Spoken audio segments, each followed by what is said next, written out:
We are. Okay. All right, welcome everyone to tonight's select board meeting. Today's Monday, April 21st. I'm Sabrina Dunlap, and we have Stephen Whitley, Vicky Graham, Alyssa McCann, and Jeff Donahoe full board tonight. So first up is points of pride. Sure, I've got a few. First of all, sort of a shout out to our fire department and lots of mutual aid departments that are right now fighting a brush fire off of Pennacook Road, off of Chase Farm Road. So, and there was a building fire also. So they are there. So Chief Yale will not be here, but thank you to Kelly, who has coordinated, and the other people, Dan and TJ and Paula and Christine. And then Jeff was part of that too, for all the work they've done interviewing. You'll meet with them shortly. Thank you again to Kelly and Beverly, who are doing all the paperwork on those 3 bonds. To get all that done and in, I think most everything should be in this week for both of those. And then thank you to since our last meeting, we've had 4 site visits at the library, the Slusher Center, the wastewater treatment facility, and the transfer station. And thanks to the staffs there that led us through and were very informative. Yeah, those have been great. Anyone else have anything for points of pride? So even though it will make Sabrina cry, my point of pride is that this is your last meeting, It is. which really ticks me off. I don't know how the next meeting is going to go. I do plan to be here, but don't know how it's going to go. So thank you for all you've done. Yeah. So it's going to be a long 3 weeks. I was commenting to my son yesterday, who was born just a month old when I went to my first select board meeting. He's turning 28 in 2 days. So that's a lot of select board meetings. Yeah, it is. I'm not accepting it, so I'm not going to cry, but thank you for acknowledging that. And also we have Neil's party on Thursday, May 8th from 3 to 5 here at Town Hall. That'll be a sad but good celebration, I'm sure. Should I come to that? Yes. So you have to work. Budget for foil balloons with Neil's face on it for this party, because I need 20 of them. Let's discuss after. Make them out of green bags. I just wanted to, I wanted to echo what Neil said about all of the visits with all of the department heads, and just such a deep appreciation for folks who are incredibly busy with not a moment to spare, taking the time to sit down with us and share their work, the work of their team, their priorities, their perspectives, the things that are working, the things that aren't. I just so deeply appreciate that, because I can only imagine what it meant to then get back on the treadmill afterwards and keep going. So thank you all for doing that. It has been so enlightening. And I mean, I knew that I really, really liked everyone in this town, and this just is reaffirming how amazing the people are who not only live in the town, but work in the town. So thank you all for taking the time. They have been super helpful. Okay, so I'm just noting we have a lot of minutes to get through. So we have several non-publics, and then we have several publics that were from our various meetings that we've done and tours. So first up is approval of the consent agenda. So moved. Second. All right, all those in favor? Aye. Aye. Okay, that's unanimous. Approval of the public meeting minutes from April 7th, 2025. I will move that, but I have an amendment to offer. Okay. Would you like to offer that amendment? Yes, the minutes toward the end include me as being present for the actions to go into and out of non-public, and I was not here at the April 7th meeting. And so I would move to amend the April 7 minutes to remove references to me being present. Seems like a fair For amendment. the record, that's the section Kara does not do that I do. I will second Stephen's motion. With the amendment. Yes, Okay. as amended. Any other discussion? Okay, all those in favor? Aye. Aye. Anyone opposed? All right, it's unanimous. All right, first of three non-public meeting minutes from April 7th. The first is session one, and those were not sealed. I will move to amend with the same amendment that my participation be stricken, removed. Move to approve with the amendment. With the amendment, Okay. yes. Second. Okay. All those in favor? Assistant. Aye. You were there in spirit. Okay, that's unanimous. All right, approval of the non-public meeting minutes from April 7th, 2025, session two, and these were sealed. I would move to amend with with the same amendment to remove me as being present. Second. All those in favor? Aye. Anyone opposed? Okay, and approval of the last set of non-public meeting minutes, April 7th, 2025, session three. These are not sealed. Move to approve with the amendment that I'm removed as being present. Second. All those in favor? Aye. Aye. Opposed? All right, it's unanimous. Okay, approval of the public meeting minutes from April 8th, 2025. That was our tour of the wastewater treatment facility. So moved. Second.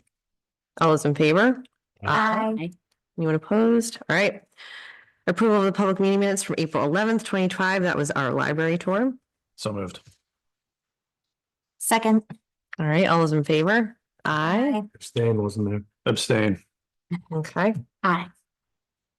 so that's three approve, two abstain. Approval of the public meeting minutes from April 15th, 2025. That was our tour of the Susser Center. So moved. Second. All those in favor? Aye. Abstain. Abstain. Present. And approval of the public meeting minutes from April 18th, 2025. That was the transfer station tour. So moved. Second. All those in favor? Aye. I'll change my April 8th vote to abstain as well, because I was not, that was the wastewater treatment. I couldn't make that tour. So that's 4 in favor, 1 abstain on that day. Okay, thank you. All right, so we have 3 public appointments tonight. The first one is a non-public under 91A3 2B, which is hiring a person as a public employee. So I will move that we go into non-public, and then we will come out of non-public and finish the rest of our meeting. Second. All right, it's a roll call vote. Vicky, Yes. Stephen? Yes. I mean, yes. Yes. Melissa, and Jeff. Yes. Okay. Are we gonna go and, well, I think, yeah, we'll go in there.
Put that sling on? You gonna put that sling on? No, it didn't take as long as I thought. Oh, okay. We're gonna be like an hour and a half, it would have been. All right. Thank you. Cry for attention, just carrying the sling. Gonna seal those. Yes. I will, are we back in? Oh, wait. Yes, do we need to? I'll make a motion to come back to public session. I'll second that. Is it a roll call to come out of non-public and back into public? Roll call. We always do it as a roll call. Okay. Vicky, Yes. Steven? Yes. I'm yes. And Alyssa? Yes, Jeff's just around the corner, He's right there, getting coffee. Jeff, back into public. Yeah. Thanks, Andrew. All right. That's unanimous. Okay, so I'm gonna make a motion to seal those non-public minutes. Seconded. okay. That's a roll call vote, I believe. Vicky, Yes. Steven? Yes. And Jeff's a yes, I'm a yes, and you're a Yes. yes, okay. So we've got 10-ish minutes before our public hearing, so we could move on to old business, approval of the updated purchasing policy. Sure. So there's no changes since the last one you saw. So unless nobody gave me any changes, so I think it's ready to be adopted.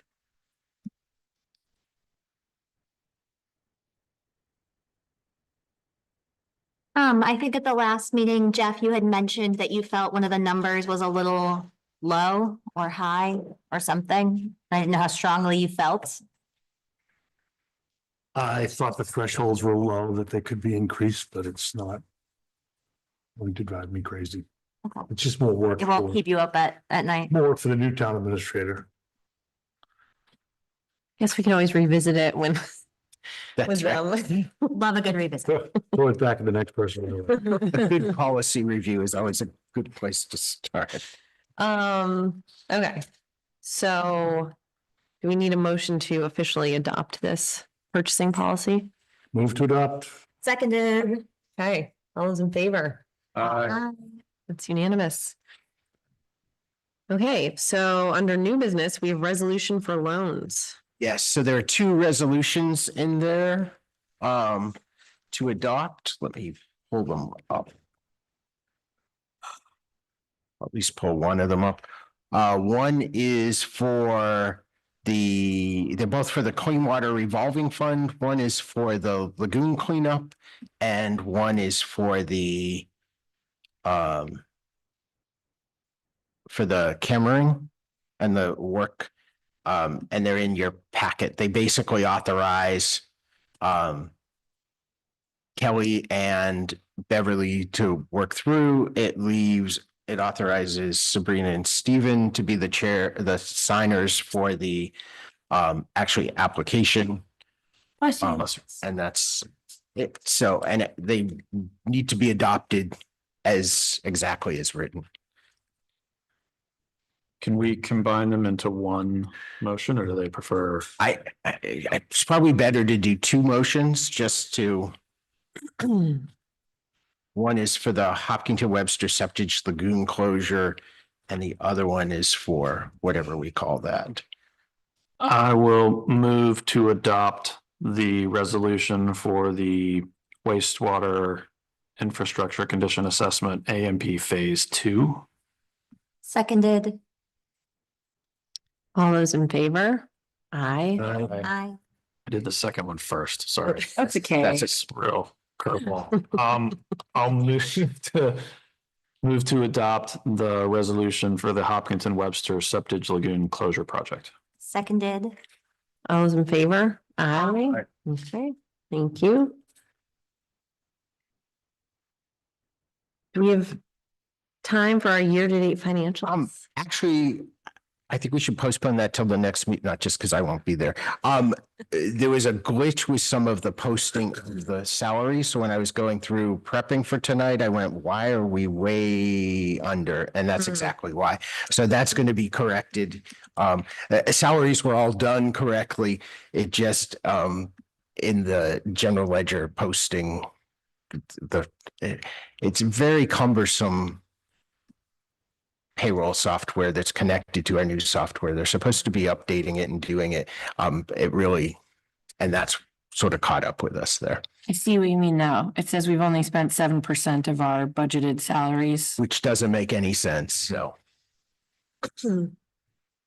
So if that's all right, all the other numbers in the salaries and benefits are all part of that same journal entry. So they would be off, but everything else would be correct. Okay, I have a question.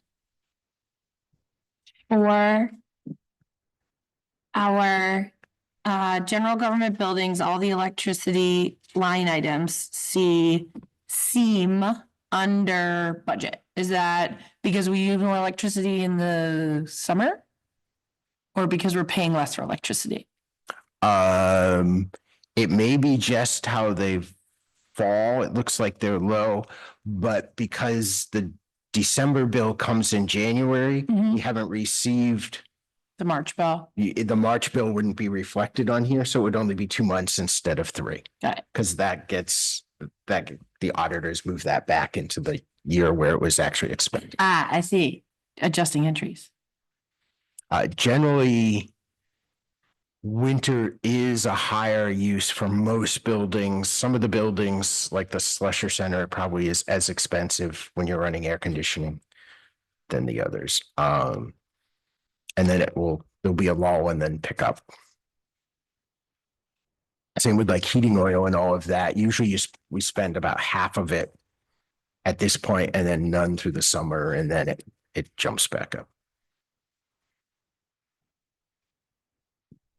This is just a process question. Do we look at these every other meeting, once a quarter? Because I feel like we looked at these at my first meeting and I was just like, wait, what is the We- timing of we them? Generally do them once a month. Once a month. Thank you. Yep. Okay. And it all depends kind of where, if your first meeting falls right at the beginning of the month, we probably don't have it ready yet, but And when reviewing these, has there ever been a time when a decision has been changed or something has happened in the act of reviewing it, or is it all just clarifying questions? it's generally updates. Cool. Sometimes we find something that we might have missed and change it then, but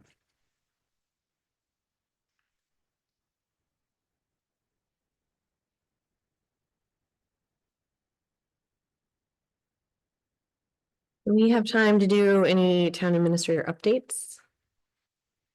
In 4 minutes? sure, we can start.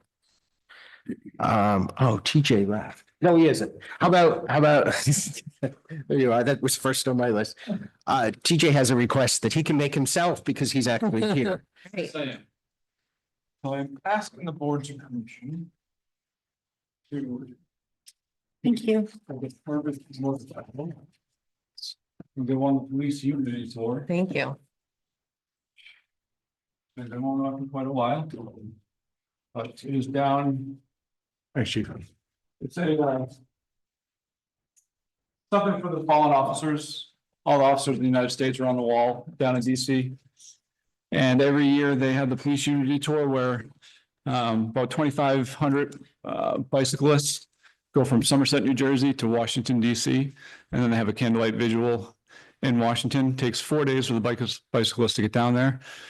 But so what I'm asking is permission to take the department motorcycle to Somerset, New Jersey and escort these bicyclists to Washington, DC. I would bring the motorcycle in my own vehicle. I'd tow it down to Somerset. And then from there, I'd take the motorcycle, leave my truck in Somerset and escort the bicyclists down. We stay at 4 different hotels. I've raised money, which says allowed the $1,000 goes towards the tour. And then the other money goes towards my room and board, really. So my insurance company would cover the motorcycle while it's being towed. I contacted Primex today and the motorcycle is insured globally, so I can go to China and drive it and it would be covered. But so they would cover me. The only thing that they said to ask was whether you wanted me covered or not. if I was covered, then something happens to me, I could take, what's it called? Workers' comp. Yes, thank you. Workman's comp. If I wasn't covered and I get injured, it'd be on me, which I'm fine taking. I wouldn't suspect that the town would cover me. It's not really a town function. So if something was to happen to me, then I'd be covered under my own insurance. So, so that's pretty much what it is. I would go out May 7th. Sorry, Neil. I'd go out May 7th. And then the ride starts from Somerset on May 9th. They do some trainings and stuff just to make sure that we're all in sync, and they go over all the safety stuff and all that stuff. And then I'd return on the 14th. So How many people on motorcycles are part of this? between 80 to 100. Wow. They're actually the people that it's kind of by invite only. You kind of put your name in there and then they pick you out. I'm with the Southern California chapter. See that? They ship That circle their boy look. they ship their motorcycles out in a TT unit, and then they fly in, and then they get picked up at the airport, and then they get their bikes and they go. So I'm a little different where I'd be obviously driving, but there's about 80 to 100 of us. Why do they pick Somerset, New Jersey? That is a good question. I'm not sure. It used to be just outside. It was supposed to be, well, it's NYC to DC, Got it, and Somerset's right there on the border. on So, the highway. yeah. So is the total length of the trip you'd be doing on the motorcycle itself 300 miles? Yes, they do. Somerset to DC? Yep. Well, and then from DC back to Somerset, right? Because you're. I wouldn't be escorting. I would just be driving. So once the bicyclists get to DC, they just they go from there. So Seems like a complex undertaking to miss Neil's retirement. Yes. It's true. I'm not old. something I'm not old enough to retire, just for the record. I know where he lives. So Well, first, congratulations for getting chosen. thank you. That's really cool. Would you be down there representing Hopkinton? Is it all kind of the same? I would be in a uniform. The PD bike says Hopkinton on it, so technically I'd be representing you. But everything is paid for. So fuel's paid for. The only thing you'd really be paying, I'd take the time off to do it. Only thing you'd really be paying for is the wear and tear on the motorcycle.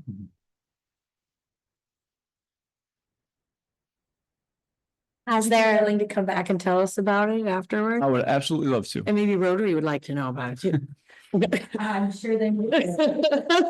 Also, any, I don't know, ask Neil, he's the. I'm not going to be there if he speaks. I would ask the town to consider covering this under workers' comp insurance. I can't imagine it's a big expense.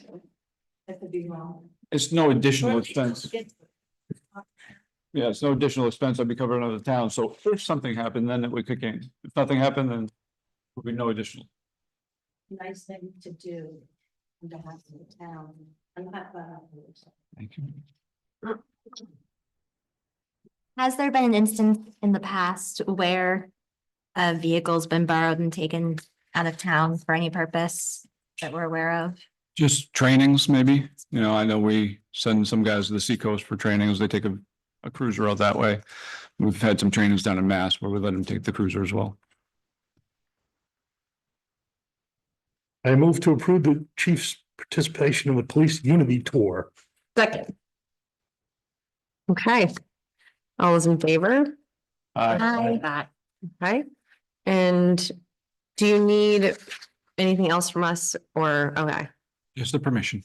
okay, Can I ask a follow-up? yeah. Is there any added cost to you if your personal insurance has to cover you versus the town versus Primex?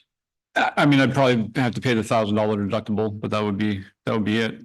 You know, Okay. if it's attached to my truck, it's insured through my insurance. And the deductible you're talking about is if something happens Yes, to you. only if something happens. It's no additional cost. I don't have to get like a binder or anything like that. So Okay. But Primex would cover you while you were on the motorcycle. Correct. Right, okay. we'll cover the motorcycle. Yes. Oh, I see. Okay.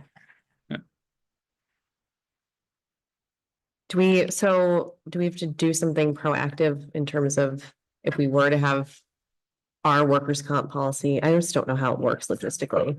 Like, We can just, I think if it's considered work hours, it's covered by workers' comp, but we can get clarification for that. okay, If you have no objection, we'll figure that out.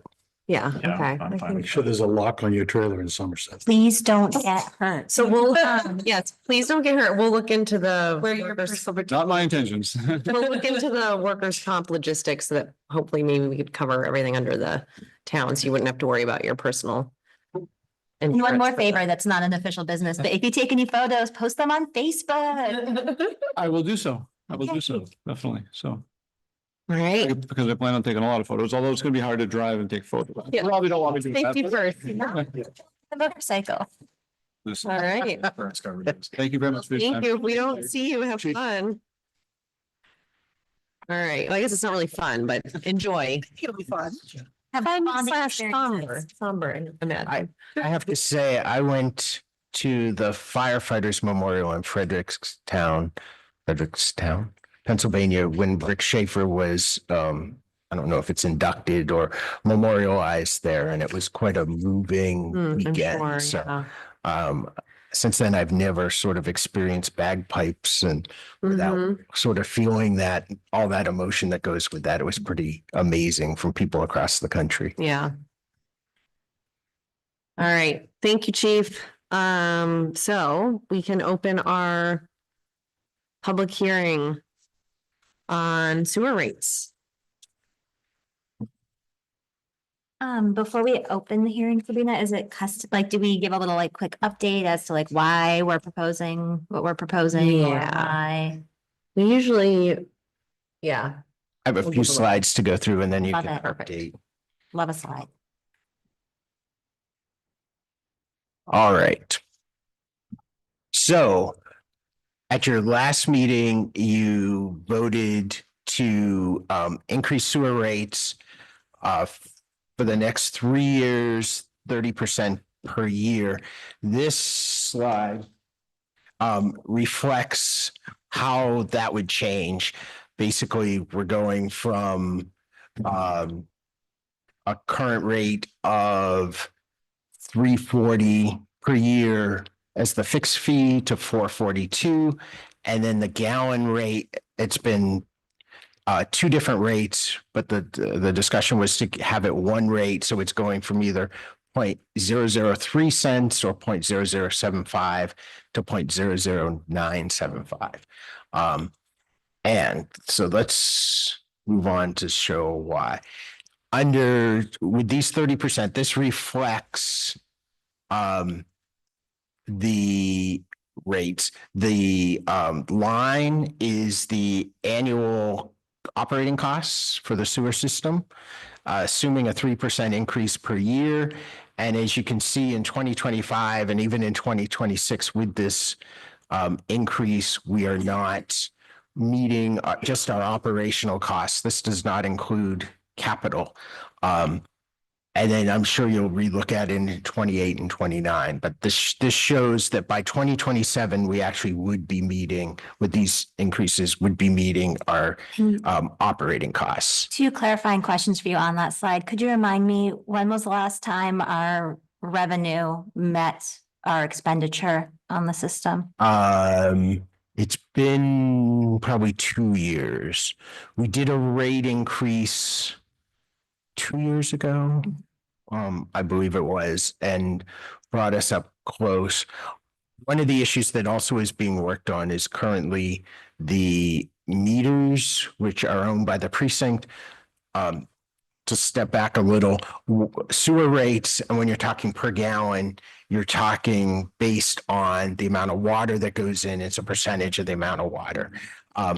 So if the meters aren't working correctly, and I don't think anyone's being overcharged, I'm pretty sure by those meters, but they may be undercharged. So we may see some gains there too. And one other thing you had clarified, but if you could do it for me one more time, because my memory is when the revenue is projected to exceed what we'd be spending, what would happen with that additional?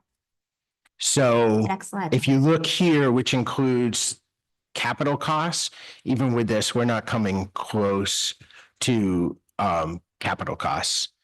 our capital expenditures. So, And and I don't think your goal is to meet all the capital expenditures, but to at least cover operating costs and then probably moving to covering some of the portion of the capital expenditures. So this graph shows that, so it would either be used to build up in the fund to be able to use for future expenses or for those capital costs. and expenses like what we just approved the bond for at the town meeting to fix. That's some of the big capital costs that have been approved at this point. Got it. Thank you. And then this shows just sort of what an average family, if they're at $600 now, which would have been in 2024, they would be at $690 in 2025. That actually doesn't go up the full 30% because this will not take effect until after the next bill goes out. It's not fair to retroactive it. So it's only a half year reflected. Then it does take a jump to 1,014 and then another jump to 1,318. So that's the effect on Yeah. And some the of the bills. models we looked at last meeting while discussing this had a higher percent increase to more quickly cover our costs, but our board discussion of that felt too aggressive. It was For the 50% for the first 2 years. Yeah, And then 20% after that. but we wanted to That's do, aggressive. yeah, we wanted to propose a lower rate with a smaller time period to look at it then and see how is it going? Are we meeting expenditure? Versus locking ourselves into a multi-year higher percentage, because it was such a large number to look at. Like it was. Just making sure I'm remembering that. Correct. that is correct.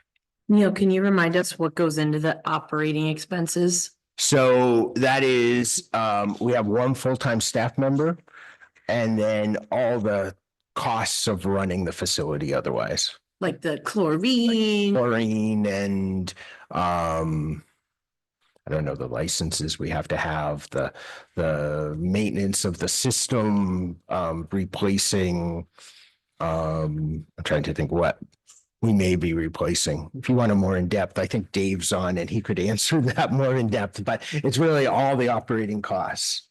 And what I got on our tour, as you bring that up, Vicky, we got on a tour of the wastewater plant system lagoons, is that he is truly making do with what he has and doing minimal expenditures. It seemed like he was doing a ton of personal fixes or like workarounds to reduce asking us for money. But that he anticipated that some things just from being decades old are going to break in the next couple of years. And if we don't fix them, it'll just mean sewer in the streets. We do have some catch up to do from maintenance that wasn't done too. I have to say Dave is on top of things and we've said it at the meeting before, both Dan Blanchett and I feel like we know so much more and we know what's really happening there, which is really helpful. It's not necessarily good news to hear, but it's much better to know what you're dealing with than not. So we've appreciated that. So Neil, the capital expenditures that are easily identifiable are particularly the pump station in Riverway Park? The pump station needs to be upgraded in the not too distant future. And then we voted the one bond to do the work on the piping, exploring that is relative. The cost is $20,000 total to the town. But certainly the sludge removal at 712,000, that bond was approved. That is a capital cost. We are applying again to get funds to help offset those costs. And we'll see, but nothing at this point is guaranteed. So we have to make the assumption that there won't necessarily be grant funds, but we are definitely submitting again. Once a project shovel ready, it can go in there, and we're hopeful. If not, I wouldn't say we're necessarily optimistic, but we're hopeful. So with replacing an aging pump station, do we know what that cost is going to look like? We don't. There are numerous options. Some are much better than others. But by the end of the summer, we should know that much better. Okay, I can, Okay. So that's what we're doing now to make sure we have accurate information and to look at all the options.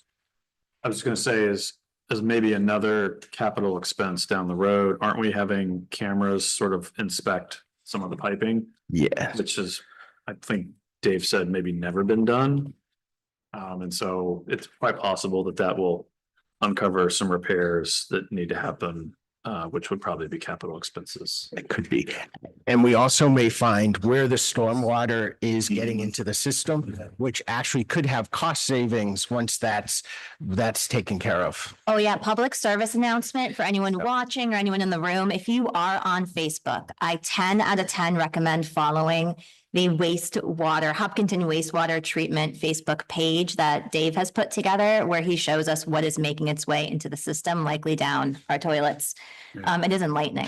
But as I'm looking at the CIP, at least the one that we most recently received, it looks like our total expenditures per year with sludge removal, sewer equipment, looks like it's a little over 200K, and our user fees right now are around 30K. If that sounds You're Oh, talking okay. apples and oranges, so okay. yeah. I think the hope is to work up to having that 35,000. I think that's 6 years out in helping to defray capital costs. Got it. Thank you. But Thanks for letting us pepper you with questions as always. I think it's a public hearing, so you may It want is. to. So thanks for that overview, Neil. It is indeed a public hearing. So if anyone would like to speak online, you can raise your hand, or just in the room, come up to the mic so we can catch you on our recording.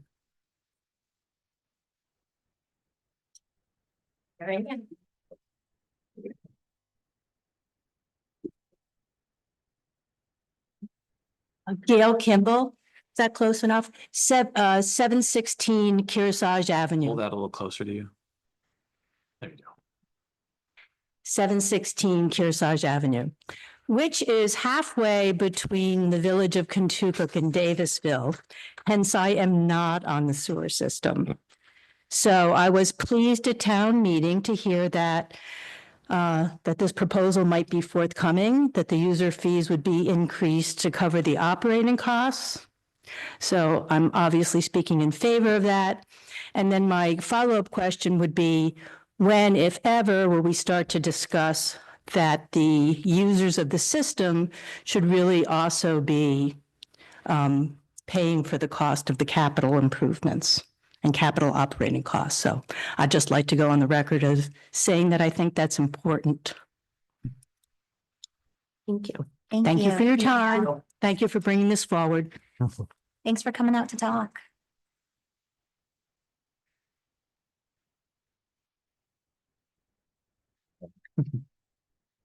Lauren Clement, 86 Maple Street.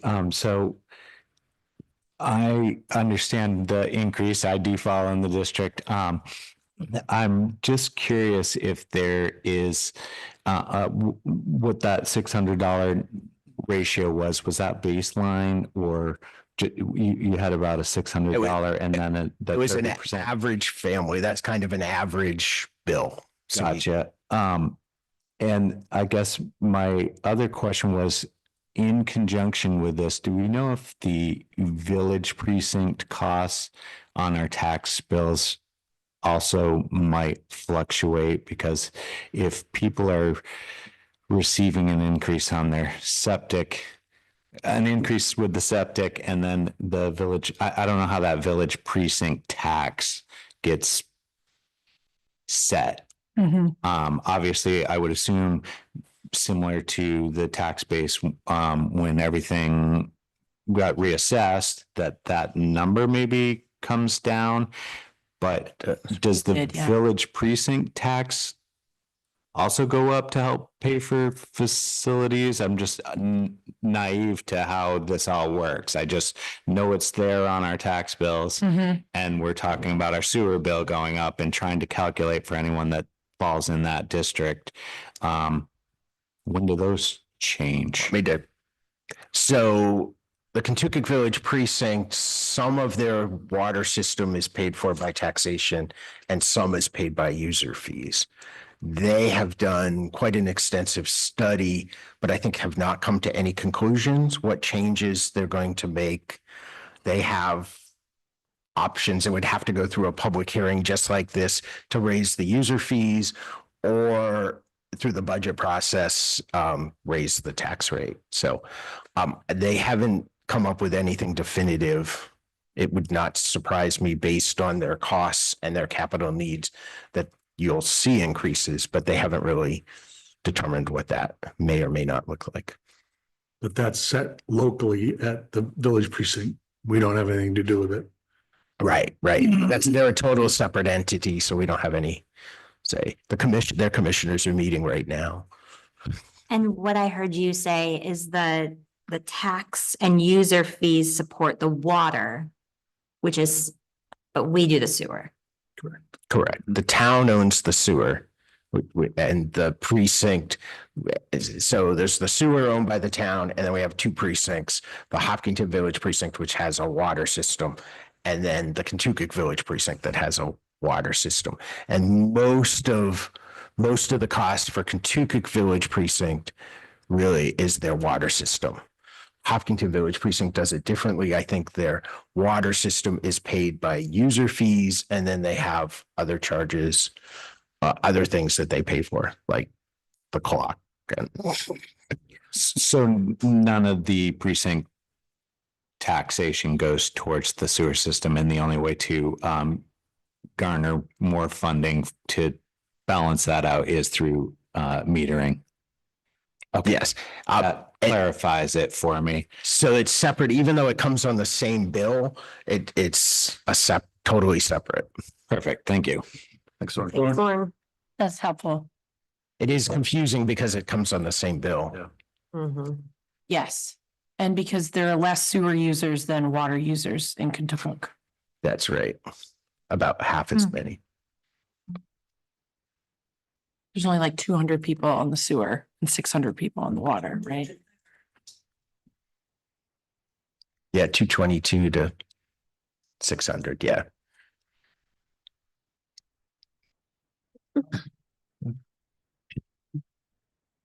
Anyone else, anyone online? Raise your hand. Hands there.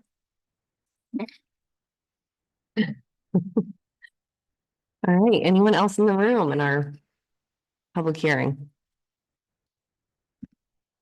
Okay. Once we can close the public hearing. All right. So discussion among the board. I was not at the last meeting, but I agree with the board's plan to do this at 30% increments over 3 years. So yeah, I'm in favor of increasing it per that program. I just have a question. Is there any information about folks who live in other municipalities similar to ours and whether or not our current sewer rates before changing them are low or high or average? So sewer rates are all over the place. Okay. And what we found is in cities and larger towns where they've actually maintained their system and done what they need to, the rates are much higher. And then some towns are extremely low. Some are about where we're going to be. So it really doesn't answer your question, but there was no consistency to sort of draw conclusions from that. And really, DS has encouraged us to look at our expenses and what we need to do to determine the rates, which is what we did largely versus looking at. You're never comparing apples to apples, looking at another municipality in this one case, maybe some others, but definitely this one. And another thing just came to mind regarding future foreseeable capital expenditures, which is, didn't David say that the Department of Environmental Services is in favor of phasing out the kind of wastewater treatment plant that we currently have? Possibly. Okay. I So don't think we maybe have enough eventually we might get- information to go down Get that asked to rabbit hole. do it a different way. I mean, I would hope when they say phase it out, they mean just don't build any new ones as opposed to, get rid of the old ones. Move to adopt the rates as proposed. Seconded. All those in favor? Aye. Anyone opposed? All right. Thank you for the overview, Neil, and for the discussion and everyone who shared your thoughts on this. This doesn't have to do with the approval of it. It's more of a communication question. What does communication out to the impacted users look like? And then an asterisk, can it include context? And what? Can it include context? I just know that if I were getting this bill and I was unaware, I'd be very sad. And I would want to understand why it was happening. Yes, we will put that out there the best we And can. then Alyssa write an explanation to be included in the Chat GPT generated. So, my suggestion is probably on May 10th, all go out to people. Mm-hmm. Huh. Maybe we should move that back to May 7th. I don't know, or May 8th. No, I know. But in all seriousness, who is in charge of the communication out to the public? No one's in charge. No one's in charge. Love it. Okay. Easy. Until May 9th, that would be me. And would you normally, I guess I just don't know what the notice would look like to people. We'll put it out on our website and Facebook and And would we typically have a little explainer? in Or is it just the, saying like your rates are going up? probably probably the thing to do would be to put a notice in with this bill and with a link to the website for information. I don't think we want to mail pages and pages of stuff to people.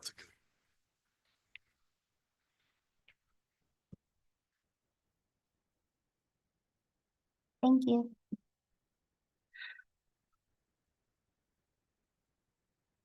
Okay, do we have any other town administrator updates, Neil? That's the public hearing. Do you want to do Byron first and we can come back? Sure, if you're good going a little bit early, Byron. Oh, we are early. I You're good. didn't realize we were early. I thought we were late. I'll go. I'll finish.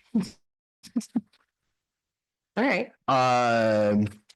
So the board had encouraged all committees to record and post their meetings. I just want to confirm that that's there, and we'll make sure we get that set up better. That's one thing we haven't done well.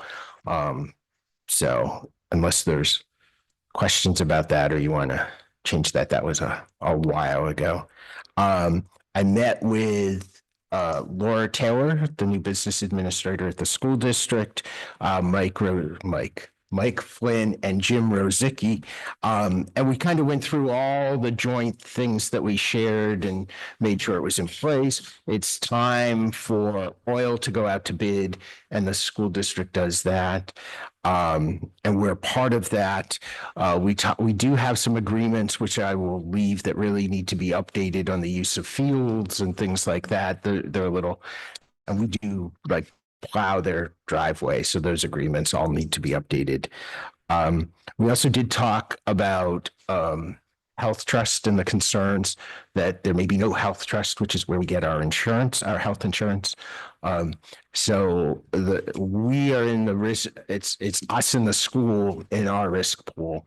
Laura is meeting with some private vendors, and we're doing research and trying to make sure we're prepared for that. Now, if health trust were to close, that would happen July 1st of 2026. So we are locked in with our contract through June of 2026. So, but it's never too early to start looking to make sure we know what the options are. So she has had one meeting, she's having another. She and Kelly have also talked to keep everybody in the loop. It could be a big scramble for municipalities and school districts if changes happen. Neil, did you get the impression in your meeting with the school that any of the arrangements between the two entities were looking to be updated or changed? I know, I think they just wanted, Laura and Jim especially just really wanted to know what they were. I think they largely were picking my brain just to make sure that we went through everything and talked about it. Yes. I think the agreements have been functioning pretty well. Sabrina. Hmm? Question on that. Louise, do you have a question? Yes. Louise Carr, Ornamentville. Neil, you had mentioned, at the beginning that, committees will have their meetings recorded. At least the ones that meet here. That's what I was. Yeah. That's like the. That- Committee now need to be here. No, no.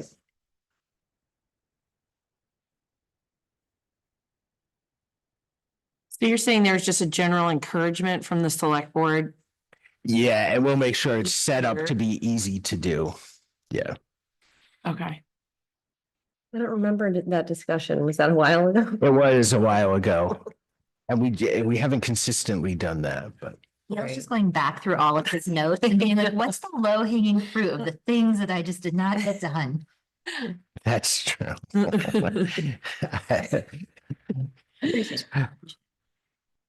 Yeah, that's what I'm focused on, all the things I haven't done. Does that potentially create headaches though for, I don't know who, the new town administrator? It's like, We'll have to figure out if we can make it really okay, simple, yeah. Okay, which I think we can. Right now, for example, we're using 2 cameras, but you really don't need 2 cameras. Yeah. One simple setup. question? Well, you might want to talk about some committees could be urged. To have public meetings. Planning, zoning, I mean, there are certain committees that really are very impactful. And I can imagine people really want to listen to them. Versus cemetery, trustee of the trust fund. Just my. Well, I'm small, my committees are very small, so. Mm-hmm. We've had 10 requests this week for people who really want to watch the cemetery trustees. I'm gonna comply. So I agree. Everybody takes minutes differently and sometimes it's nice to see the actual meeting. Yeah, But it just seems to me. I agree. The big committees. Yeah. Yeah. Impact. Do planning and zoning meet here? They do. Lauren, do you have a question? Well, just to Gail's point, I believe planning and zoning tends to meet on Tuesday nights when school board's going on. And it's Hard to- not recorded and you're at one, you can't. True. Okay, yeah. Mm-hmm. Who's our planning director? Karen.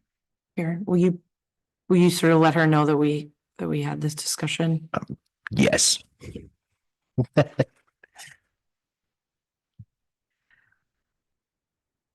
Do they record their meetings right now? The planning board? Sometimes. Sometimes. Okay, got it. We encourage consistency.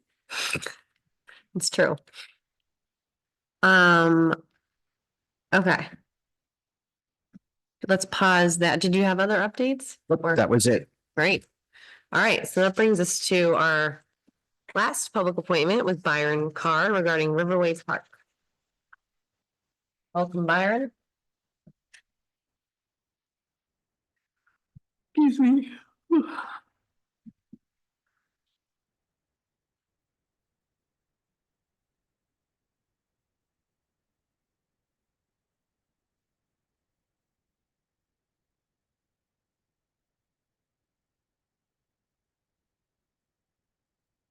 Dave.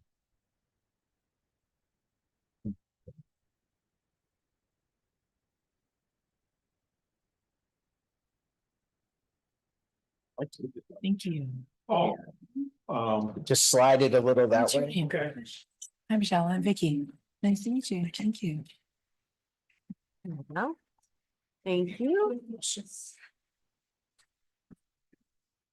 Thank you. Oh, don't trip. Yeah. Thank you. Thank you.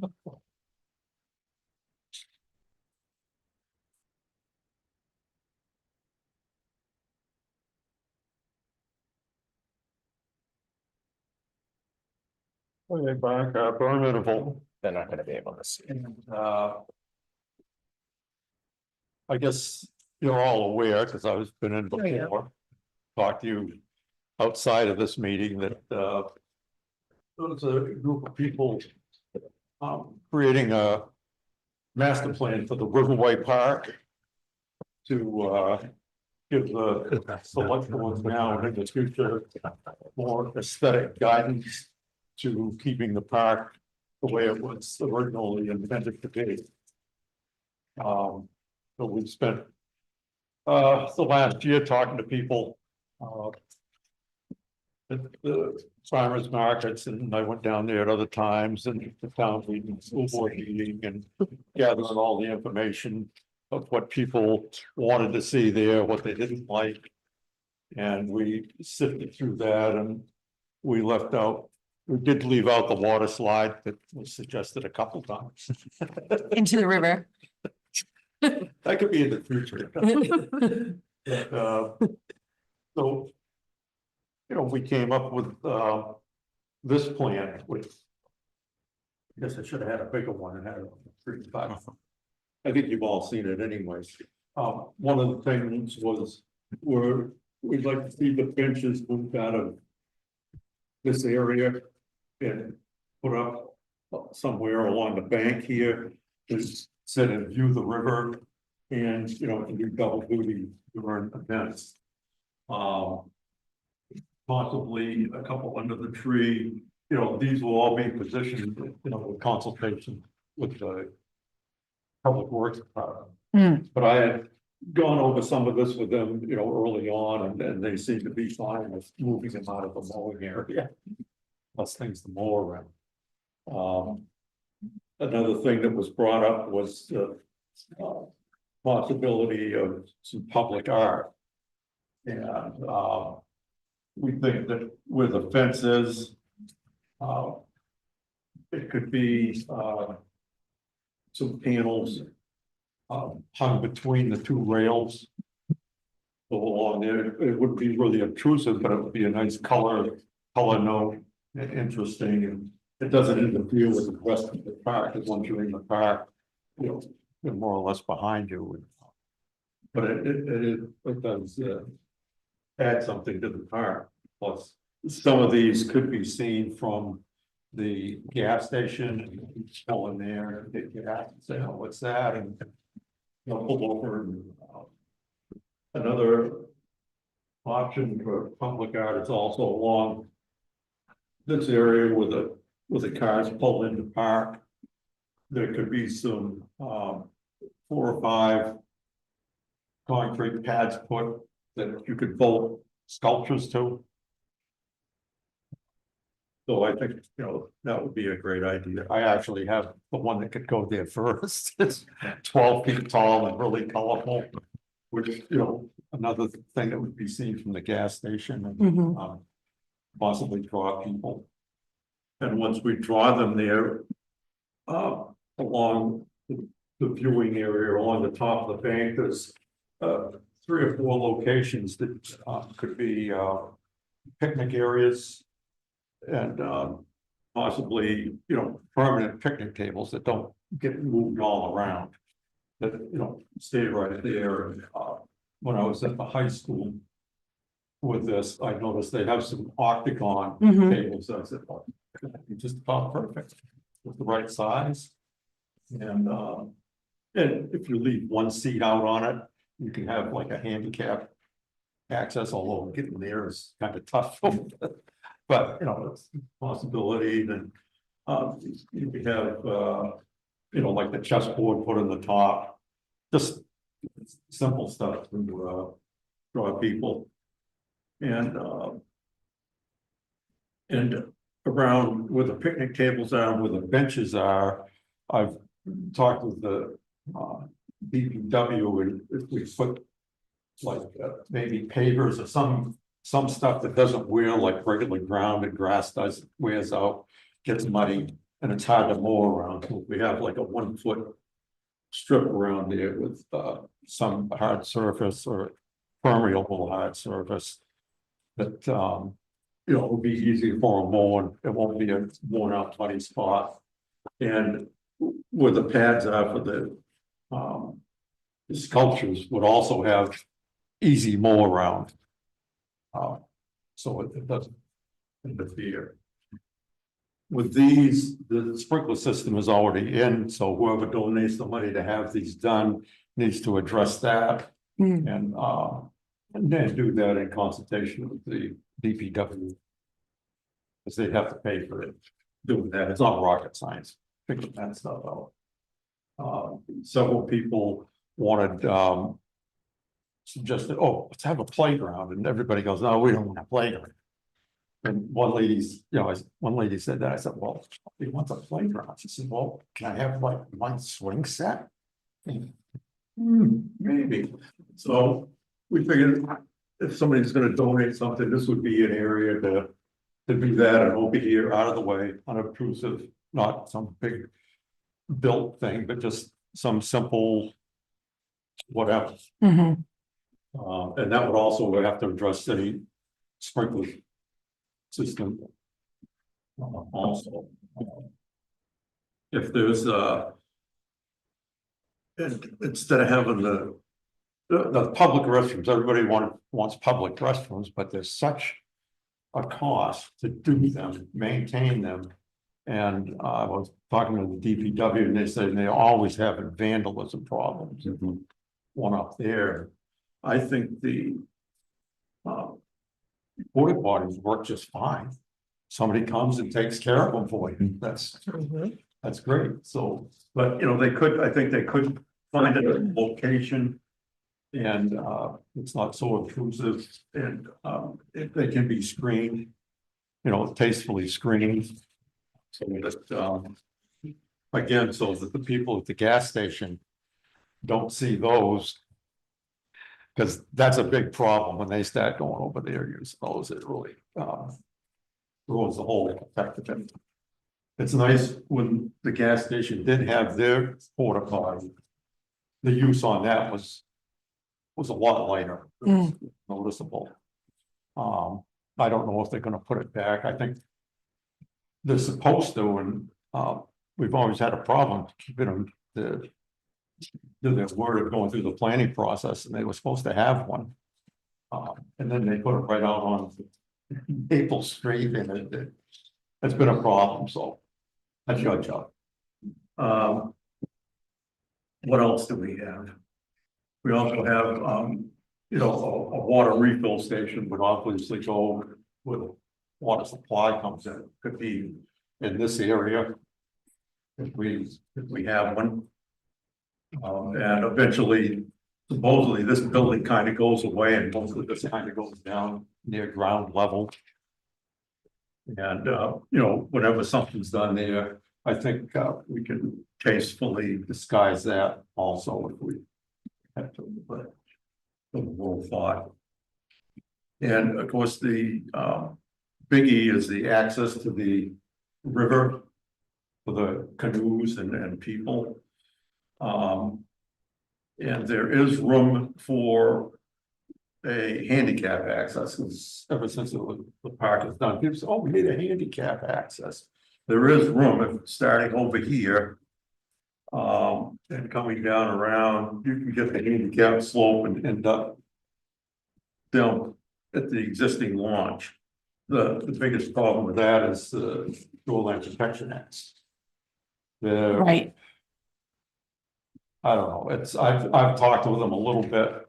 It probably can be done, but not the way I'd like to see it done. I'll put it that way, not a nice way. So whoever, you know, decides to donate for that would have to, you know, go through that process. and come to you because you would be the ones that would bring the shoreline protection, the permit application to the DES. Plan B would be, obviously where the existing gully is, a set of stairs. Hmm. Not quite as sexy, but it would work, I think. Those can be basically done also. That's what I think. I do taste things. So, and that also has to go through the DES. And I don't know if they're gonna look at the doing. I'd like to see some grand stuff. Would be the most long lasting, look nice. But that's whoever puts up the money to do that.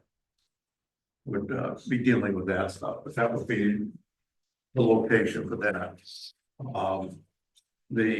Hopefully at some point, the Concord Lake Sunapee Rail Trail will be coming through town, and that would follow where the old rail bed went right through from the covered bridges over here.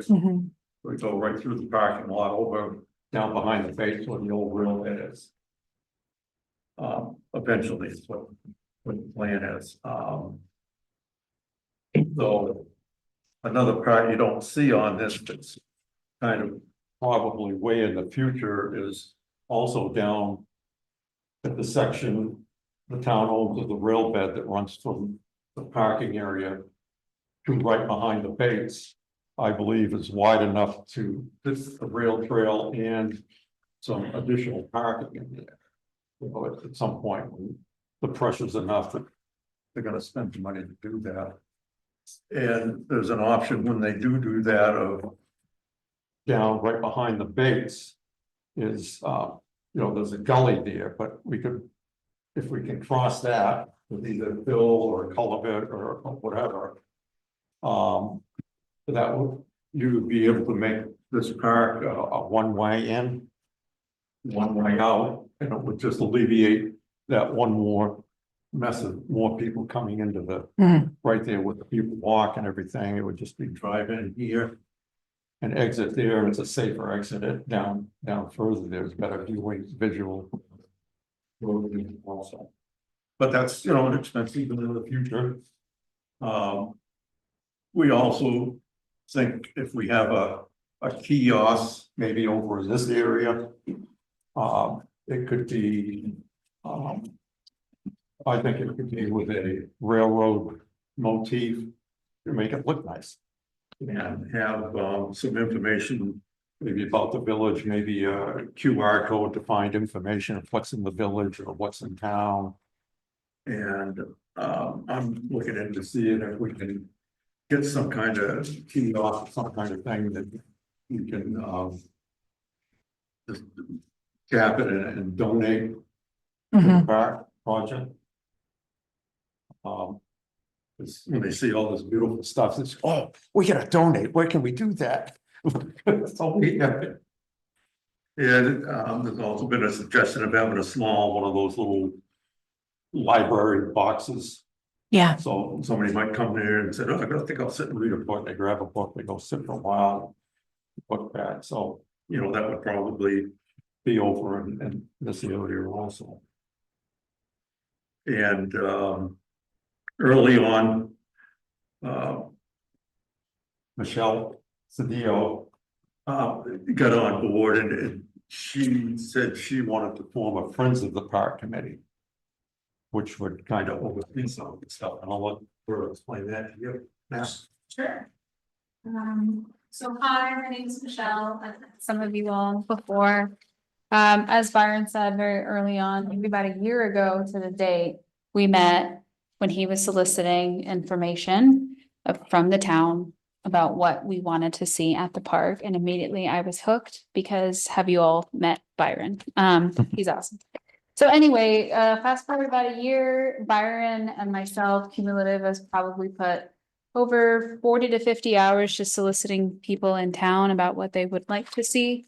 What we're proposing is the establishment of a committee that would more or less be the keepers of the park and help you all be the conduit of what the town wants to see from our town park. Obviously, Byron has done a lot of the legwork to kind of give us an idea of what we can aspire to have as a park. But as we know, nothing happens without organization, some sort of formalities, and as well as funds. So here I have like proposed mission statement, vision statement, and many of the responsibilities that we're exploring. One of them, albeit the most important, is that we understand that anything that we want to do in our town likely has to be privately funded, and that requires some sort of management with a town account, as well as people who for our town can. Oops, I think I'm one short. I'm sorry, I got it here. That people in the town can trust and also be responsible for managing the in and out. Stop there. Is there any questions? I know we've given you a lot of information. Also, this is my first time doing something like this, so I don't know. You're crushing it, Michelle. Yeah. I just want to say first, like, Byron and Michelle, thank you for all the love and energy and time you have poured into this. So I was writing down my notes to myself about just how many places in town people are choosing to champion and love and keep going, and how much that makes me love this town. I have logistical questions, but I think they're like way farther down in the process than they are right now. Just things like the rec department currently handles all the scheduling for that. So as we, if we were to pursue this, thinking about making sure that we're clear about who owns what and who's approving what, because a ton of requests come through for the gazebo, for the farmers markets, for everything that happens there. And I'm mindful that we wouldn't want to strip it away from one department that's handling all of our different fields and resources and helping manage that. But I am curious, what was it like talking with the farmers market and with the Kentucky Railway? I'm not remembering the exact name. Dave, I'm looking at you now. The Kentucky Railway Museum, and as you know, some of the people I see there a lot utilizing the space. What were their thoughts? What were they excited about? Well, Can you just move to the mic? Oh, all right. At the farmers market, they were glad to see it happening. They gave suggestions and stuff, and everybody except I think there was a couple that were against the plan because they didn't want the taxes raised. And, I explained to them, we're not proposing any of this as taxes, this is donations. Is what's gonna move this stuff forward. Of course, with the blessing. That's one of the things that Michelle's committee would do, would be to, oversee the collection of the donations, and, the select board would set up a fund for that, like the Kimball cabins. That they could then be expended to do some of this stuff and some of the upkeep and on the stuff, and work with the DPW, trying to keep, the park nice and assisting them if at all possible to, make their job easier. Yeah. And that's a great question, Alyssa. I mean, obviously there's more conversations to be had, but I'm on the rec committee, so there's natural crossover for sure. And less opportunity for, I think, siloed conversations. Yes, I meet with my other constituents every month.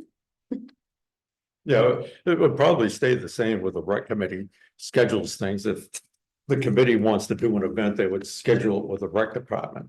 Other than that, it's more kind of assisting and more or less instead of trying to run things. Just keep an eye on, like I said, informing you if somebody wants to do something. If they come to you, say, I want to put a 10 more granite benches in there. I said, well, you talk to that committee first and they'll sort it out. And they can take a lot of that load off of gathering information and sorting things out, and then come to you and advise you on what, you know, the pluses and minuses. Yeah, the last thing I add is I think that, and I think this is a lot of the methodology behind committees, but it's about just democratizing the public resources for people to be able to take some burden off of elected officials and say, hey, if you have a question, the first threshold is this one committee.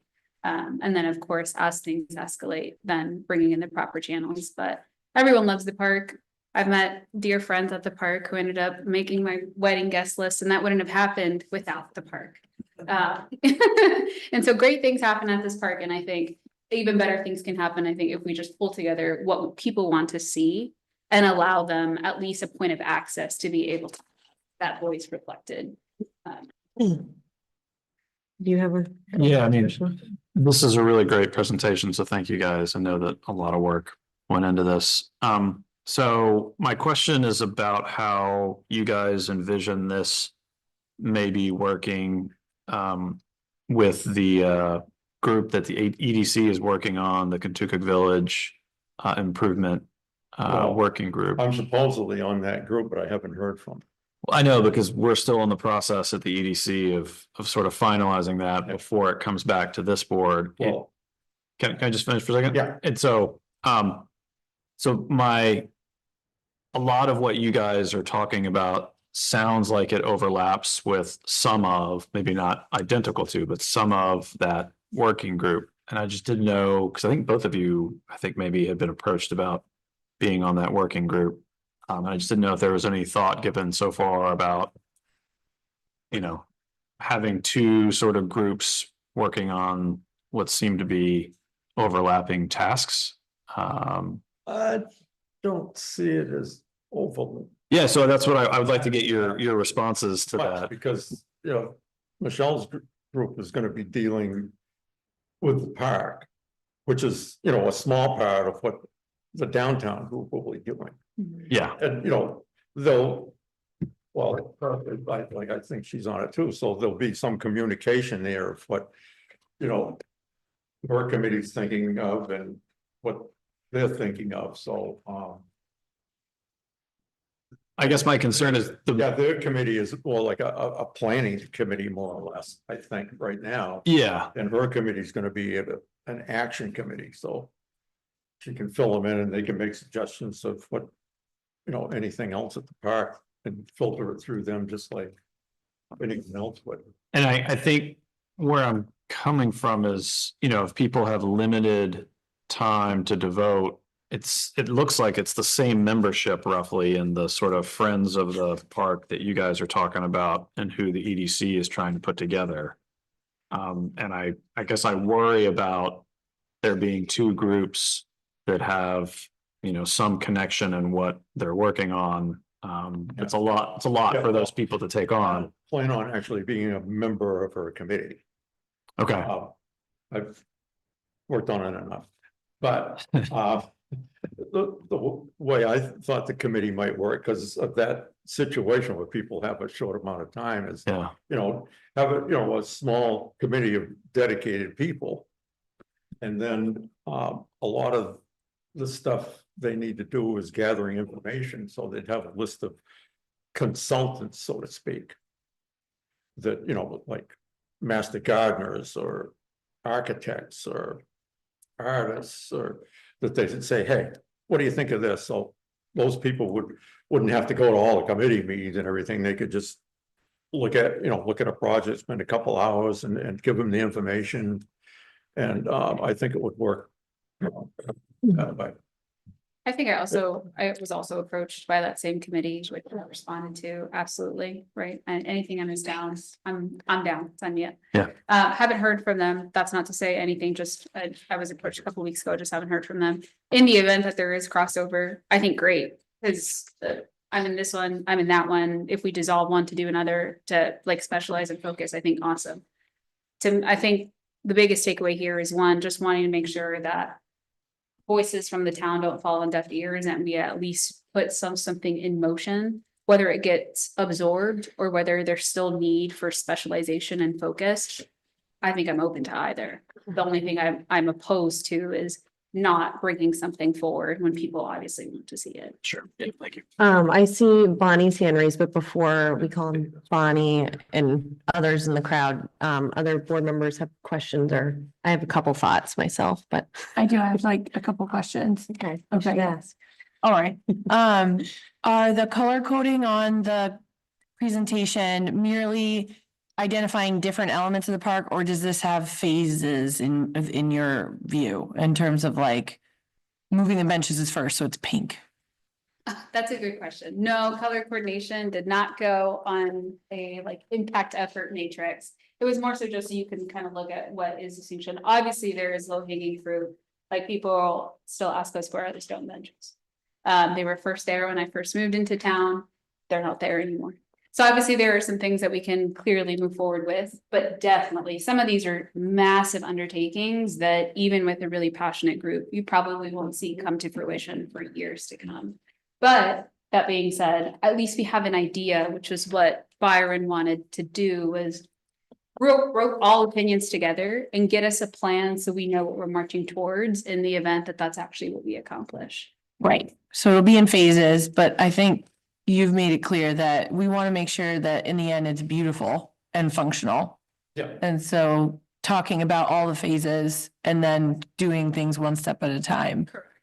And talking about that, Wednesday, the Rotary invited us to go to them because they're looking for some hands-on projects. And they said, hey, tell us about this. So we're gonna be there, and I'll bring a couple shovels and rakes. It's that right here. We've also been approached by the Girl Scouts and the Boy Scouts very similarly because they're awarded badges for doing acts of service in their community. So there's so many people who I think are willing to partake. It's just about, again, organizing and kind of giving them the vessel to do so. I have another question. This is just for my personal information. I see the bird's eye view. I see 3 roofs. I know which one is the gazebo.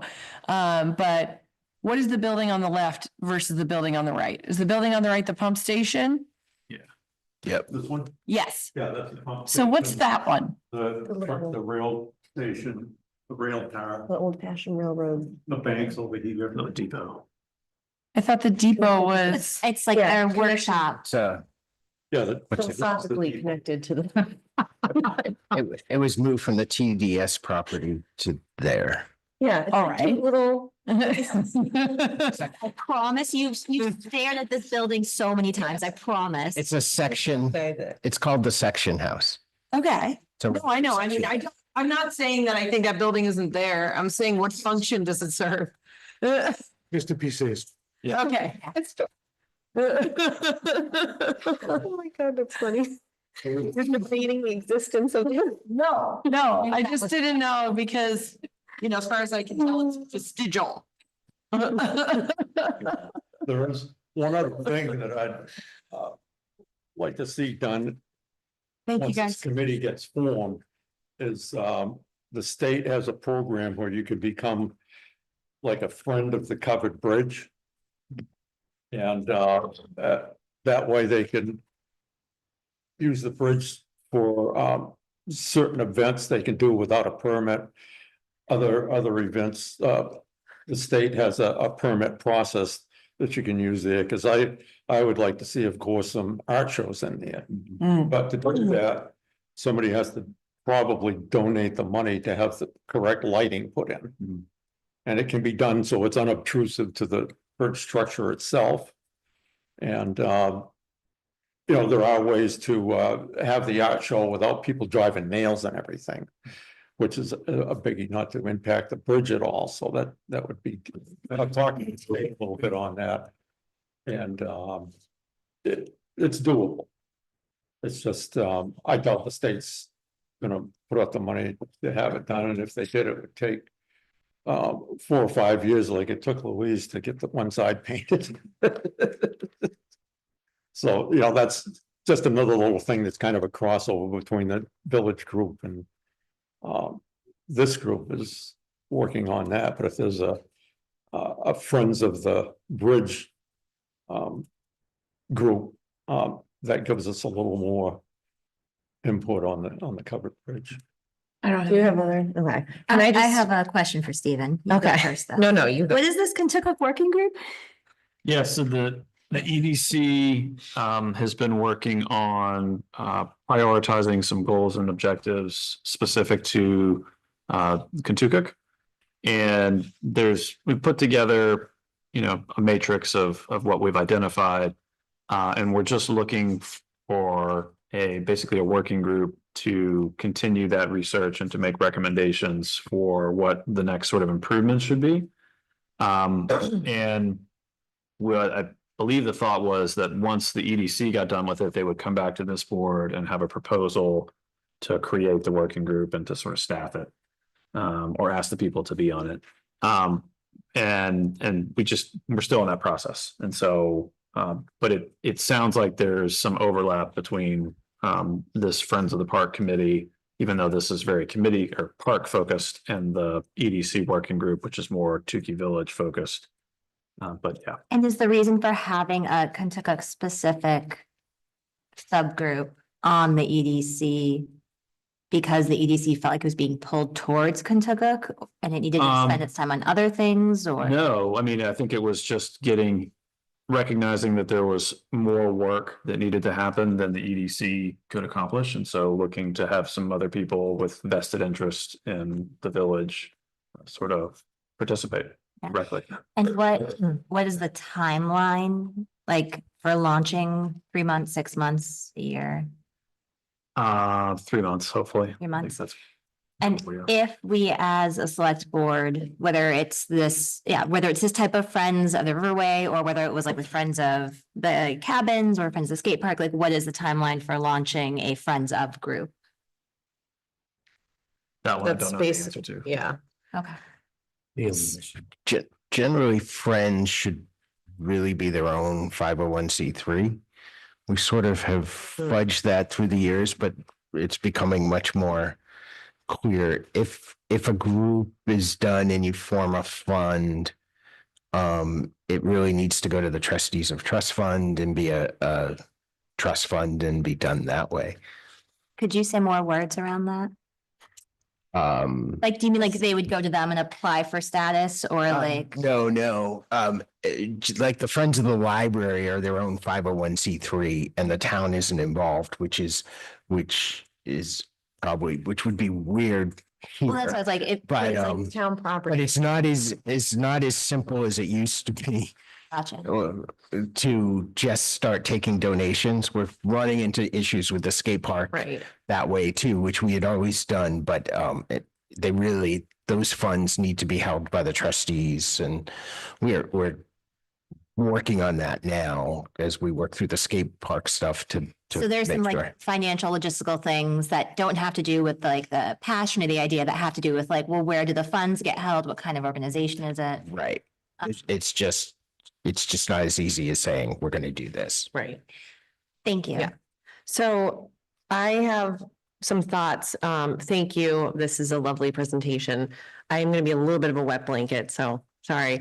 Like if I had been surveyed, I probably would have said, I really love the park the way it is, and I don't think we need to change much about it. I love the simplicity and sort of the purpose it already serves. So I also just, cautionary tale, I'd say, is the skate park, which is sometimes we have these great ideas and they are great for a while, but then we ran into this sort of like murky world of like who's in charge of it and who's paying for it. And so I do think we have to be very thoughtful about that if we were to move forward with something like this.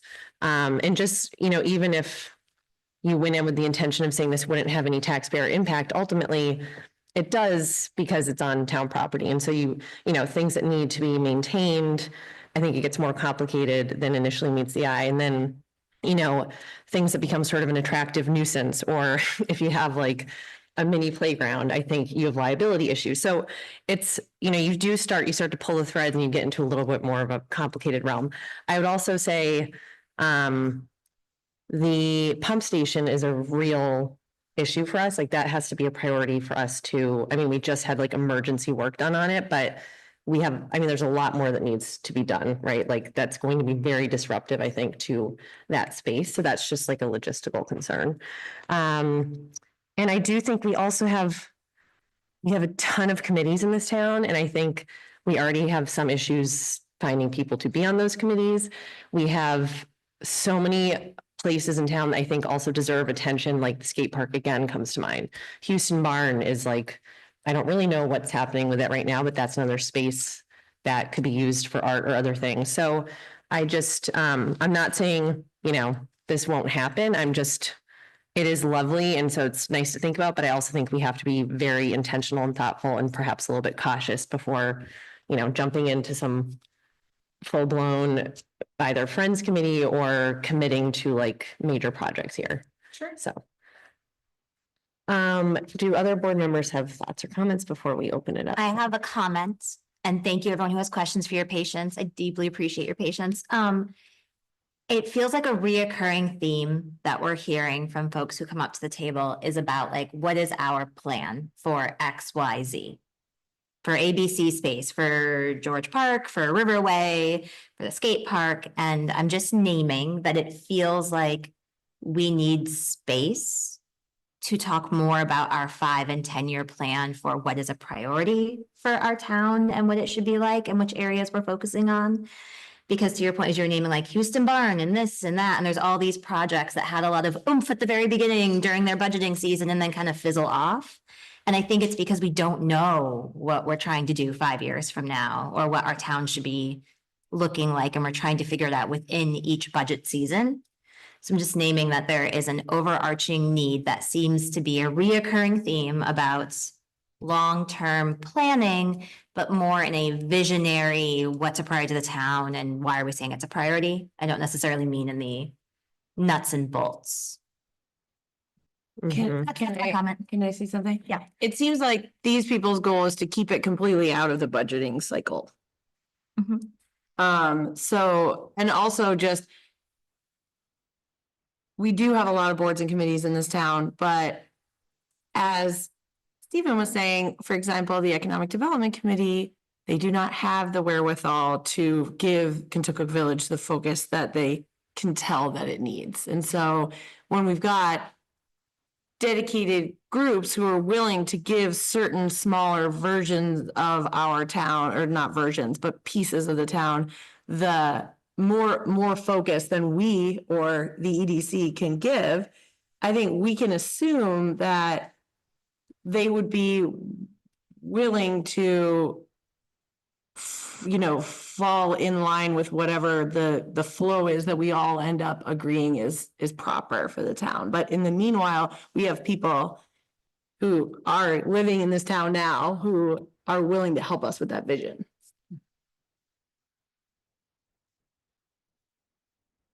And on the, you know, this is just a master plan. It's no directive or anything. It's just a master plan. If somebody wants to donate something like a bench, they'll figure out if there's too many benches already and advise you on it. If somebody wants to donate a piece of player equipment, they'll look at it, they'll advise them, you know, tell them about, well, this has to be done, that has to be done, you have to make the plan for that. They'll bring it to you and you can say, well, we don't want the responsibility of a piece of play equipment. You know, it's up to you in the long run.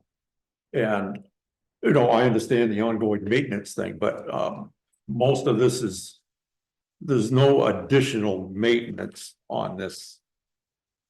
Actually, because, you know, the public art would be handled by the group. You know, scheduling it, putting it up, taking it down. Seeing that it's properly done. Is your vision that the rec committee would be in charge of that decision, or? I don't think they could be consulted, but I think the public art itself, it's stationary, it's there, it doesn't involve people or anything, it just involves getting it done and getting it done right, you know. But who decides? Consultation. But who decide, I guess, and I'm not trying to like Yeah, be difficult, I'm just curious, like, because you could get into some hairy situations where how do you decide what's can go up there, can't go up there. Yeah, well, you know, that's stuff would all be run by you guys anyways, before it's done. You know, and with public art, there's always the possibility of vandalism. Yeah. You know that, but I think it's worth giving it a try. Mhm. Okay. So we still have one hand up and Yep. then, Just one last comment. oh, Looking at where these things are, I think Dan would disagree over the no impact on maintenance. Well, I talked to them about the benches and they said they'd love to get the benches. I think DPW is heard It's different pieces. than benches. Yeah. They won't have to do public art, they wouldn't have to do anything with that, that's got nothing to do with They it. have to avoid damaging it when they're running a mower or a string trimmer. That's something that the public art will have to deal with, I think. I think it, Again, Byron, you know as well as I do. Yeah. If I ran a weed whacker across and I put well, green striping across somebody's art, they'd be pissed at me. well, Or they're gonna be pissed at Dan's it's people. far off and around the stop. I'm just saying, That's what you have in mind. That's not necessarily what everybody else has in mind. that's what's, I mean, many, that's what needs to be done, that's why we have this, okay, to make it done. many public arts pieces mount to the ground. Yeah, Are you saying that's not allowed here? that's why. That's not why. not allowed. No, I'm saying the public art on the fence is this far off the ground, the others, you know, have a 1 foot around it, you know, the mow. And yes, there could be some damage, but that's, and there could be vandalism. I understand the vandalism piece. Yeah. Knowing Greg and his team and Dan and his team, they won't like the risk of being called out for damage to someone's public art. Well, you know, I talked with him about it, and he was fine putting some public art in, we didn't discuss exactly where it was going. So, yes, like I said, any of this stuff before it's done is gonna be, you know, consulted with, you know, DPW, anything that's done. In talking to DPW today, I don't think they've seen this plan. Not And exactly. they may have been asked different questions at different times, but they have not, they have certainly not seen it. And I think they do have concerns. So I think I would encourage the board to make sure you include them in this process if you do anything. I think if I may, I think either Yeah. like is presumptuous. I think what is the ask here is just to open up the space for the opportunity to have dialogue if you wanted to do something like that, right? Valid concern. If it happens, if the opportunity happens to maybe host something, then we'll cross that bridge when we get there. And I'm not trying to push or kick the rock down the road so you deal with it later. But I think sometimes in an effort, I think to make things efficient, we stifle innovation. We all do it. It's just our way to try and address things before they happen because you don't want to see something bad happen. But valid concern, I think if that moment gets there, then we'll cross that bridge. I think if anything, it's just making sure that we allow, if that's what the town wants, the opportunity and space to utilize their public resources to do that. So, can we, Bonnie? You should be able to, there she goes. Unmuted? Hi, Hi, Bonnie. thanks for the presentation. I know Byron, I've been to at least one of your meetings. And so I know a little bit about this and I like the enthusiasm of it. I have a question and an observation. My question is, I'm not clear on who owns the property now. I think it is owned by the town, but who has responsibility and authority to make decisions about what happens there? And some of my thought has to do with, the river. In my view, the river is the main show down there. It is called the Riverway Park, and I know there's something called the Kentucky Riverway Association, and I don't really know what the interface is between that group and what goes on there. But the river itself is the draw, and I would just be interested to know who has the authority to make decisions, because there have been some violations of the Shoreland Protection Act down there. I may be wrong, but I believe the section house was moved there without the proper permitting on that. And I know either last summer or the summer before, and we talked about this, Byron, there was some tree trimming and cutting of vegetation right down to the riverfront that was also a violation of the Protection Act. So just wondering who would be keeping an eye out for the protection of the river and who has the authority to say, yes, you can do this, yes, you can't do this. Yeah, so.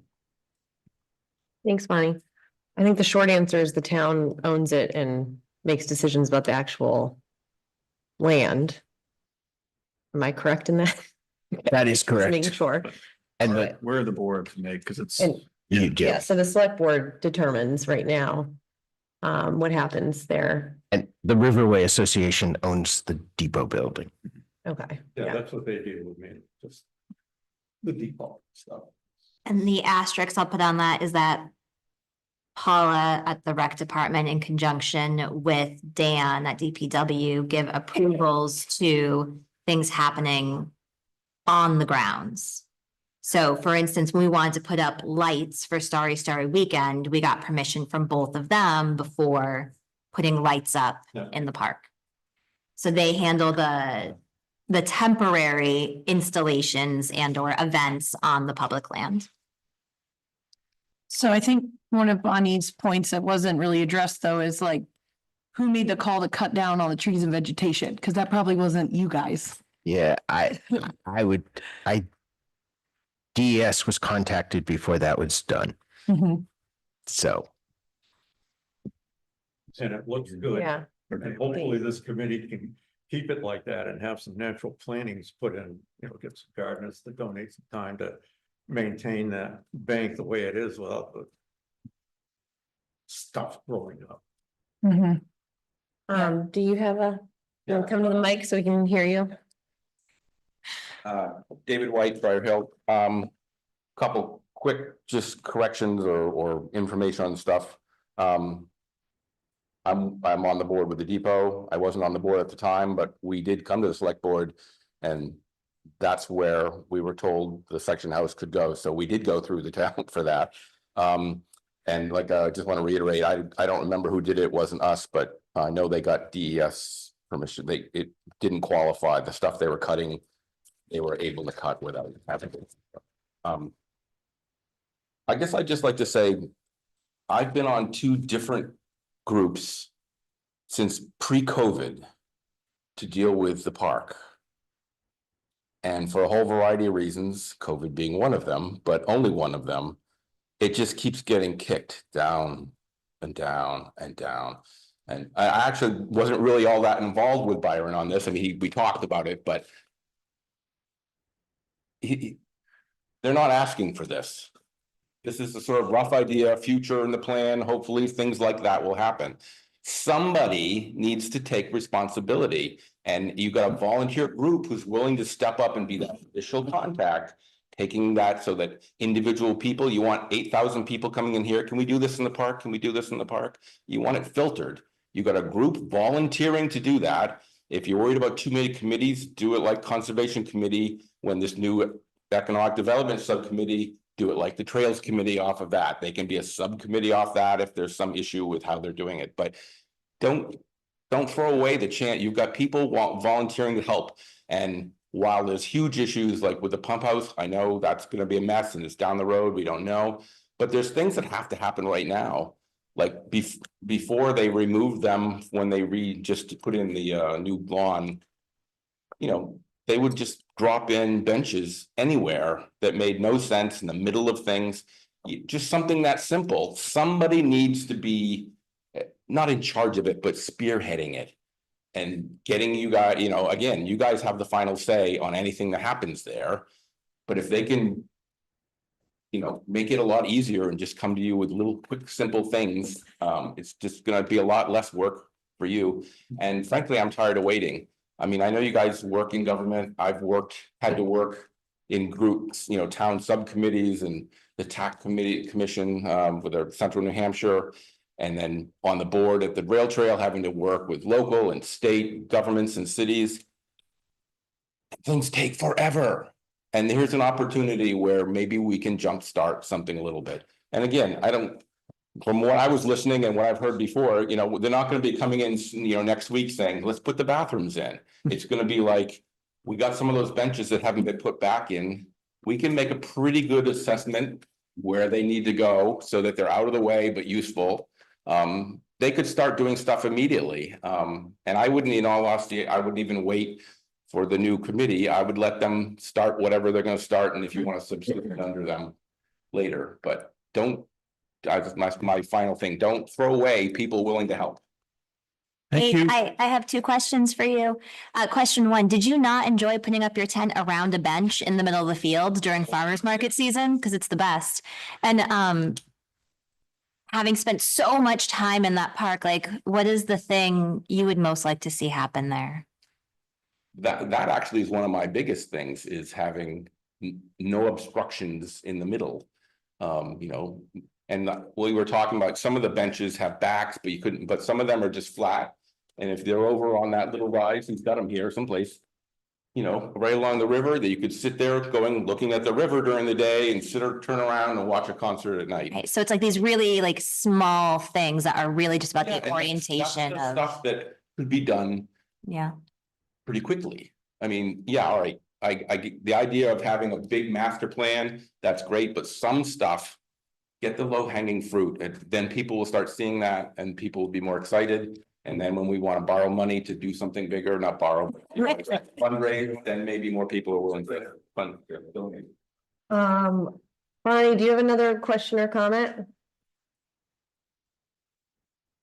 Yeah, I just, maybe DES was consulted in some way, but I'm not trying to pick at a bone here, but I'm on the advisory committee for the river, and I honestly don't remember anything coming before our committee, which is, anything that happens along the river comes before the River Advisory Committee for input, and I honestly don't remember any of that. And we did write a letter, I think it was from the Conservation Commission. We sent a letter to the town after the cutting was done, and had no response from the town to, document what had been asked for and what had been actually permitted. So that I just wanted to put that out there. And then I also wanted to say that I echo what Sabrina said, is this is a very small park and I like the simplicity of it. And it's almost like a pocket park. It's not very big. And I have a little bit of worry about, too many things happening in a very small space and it becoming sort of circus-like and possibly unsafe, with a bike trail going through the same area as a parking lot and all that kind of stuff. So sometimes less can be more. Just wanted to put that observation. Thanks, Bonnie. Thank you, Bonnie. Yeah, I guess I would just question the assumption that major things need to be done to this area.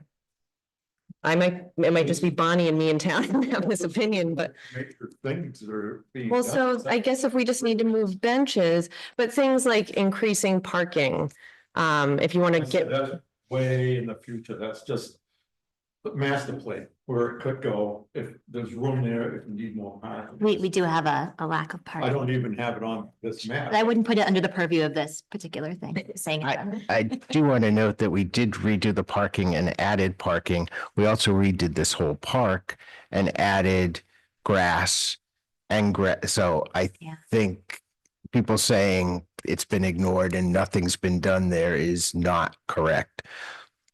People Yeah. may decide to do more, but I think it has been maintained and a lot of work has been done there over the last 4 or 5 years. So nobody even noticed it before we did that. So Do you guys have like if you were to ask for specific actions related to the park, like we talked about, you mentioned like low hanging fruit. Like, can you identify, like 3 of those sorts of things that you'd like to see? And I think Dave just mentioned the park benches maybe being one of them, Yeah, that's definitely number 1, because Okay. you want to get those back in. Yeah. And like I said, it would be consultation between, probably me and the DPW to try and get, because, they're glad to see them moved out of the mowing area. Yeah. And the exact placement of them in relation to, any possible work on the pump station or whatever, because I know that's coming up. But the main thing of this whole plan was to leave the park pretty much as it is. And, open up, make sure nothing else goes in here. And, the committee can determine if there's any room for more benches or not, and then advise you that probably not so much. There's other parks in town. And the public art is out here. So once you're in the park, your focus is this way, so it doesn't really interfere with, the park itself. Except when you're having an event, but events are fun and the public art's fun, so it all blends in. For what it's worth, down the public art route, you could always apply for permission to, if assuming it's temporary, regardless of everything else happening, you can still apply for permission to put things in the park and give it a whirl, try a 2-week thing or a 3-week thing and see what it's like. Whatever, but whatever. Public art, if it's a sculpture, probably go here. And, there's the panels along the fence that could be utilized. Just naming, like, there's always, me in art, like, but there's always a chance to give something a try and see what are the ramifications, what would it look like without having to form a committee or get a 501 or do that. But then I just, in my own personal, I do agree with the idea of understanding how items get placed in the space, just to maintain that openness, because when items have been placed and end up in the middle, it is a pain. And just in the No, so that was an issue, and we did do a policy last year about all name benches, so they don't just appear. So Like spawning there was overnight, there was popping up in public areas. there was clear agreement that was an issue. And I guess what I'm trying to get at is, it sounds like there may be some things which, we could say yes to smaller things, but again, what Dave sort of brought up about bringing the benches back in. And then there's this other category of things, which is more like the master planning process and the vision for the park. And I think the first one is maybe easier for us to wrap our heads around because it's smaller asks and it's more concrete. The second one, I think it's fair to say there's a process that we have to hammer out. And I don't know if that's, creating this committee, if it's the EDC one, if it's a public hearing or what it is, but that seems to be a harder thing to sort of answer right now. And so I guess what I'm asking is there low hanging fruit, that we can think about and, ask DPW for input or maybe some other department heads and get an answer for you and the other people in the community and keep working on the bigger picture process for how do we get to an actual master plan for the park? Well, You don't have to answer right now. By saying this is fine, let's vote on it. We could. That's right. Yeah. Because, you guys know all about what I've said here and everything, but in a few years, the select board isn't gonna know that, and I don't wanna have to come back every time and say, let's go there, goes there. You love to visit, and this is. I guess, sorry, Brian. Yeah, and this is very simple, a So, very simple plan, and like I said, you guys have the last word if public art becomes a problem, you just say, well, we're not gonna do that anymore. This doesn't make you do anything. No. It says if you do something, put it here, because it leaves the rest of the park nice. Mhm. Don't, like was suggested a few years ago, put a big white building here and a bike road right along the bank. It's stuff like that that came up that I went, what are they thinking? And you know, that's what got me involved in this, with stuff like that, that there wasn't a master plan to say, no, aesthetically, that's not good. So, it's, you know, aesthetically is my main consideration in the whole. Well, I guess I Project don't plus- really know why we need a committee. Like, if it's so simple, you could just come to us and do some things. If it is more major and we're talking about, you know, you need to form a 501c3 and like get donations and handle your own fund and all that stuff, that does feel more major. So I guess I'm not clear on what is the reality. If it's Well- not complicated, then I don't know why we need a separate committee. Well, like I just mentioned, somebody proposed a big white building here and a 10-foot wide bike road. It seemed that the select board was gonna allow a 10-foot wide bike road to be put right along the top of the bank. Because they didn't have any other input except me. And luckily, I spoke up and it got postponed or whatever. And I said, we need a master plan, and that's how I came here with this, because, you know, they were even considering putting a big white building right there. They were considering it. I think I understand, and this is like the coming of two worlds, and this is why we show up to have discourse, right? So we can figure out where we're coming from. I think in the future, Stephen, with this working group developing, I can totally see a merge of the forces in the future. I think right now it's just a means of like, can we get something moved forward today? Right? Because of course, for example, the benches. That being said, I do think that there are additional low-hanging fruit that could be potentially explored with the community. I think one thing that is largely missing from government and public resources is someone who is doing the legwork to understand what people actually need or want to see. My background is in human-centered design. It's no secret to anyone that Byron is an artist. I think we just come from a world of listening to what people want and trying to figure out a solution to kind of bring to the table. I think if anything, if you ask anyone in town, who do you go to if you have an idea or want to see something in the park? I don't think you would get an answer at all.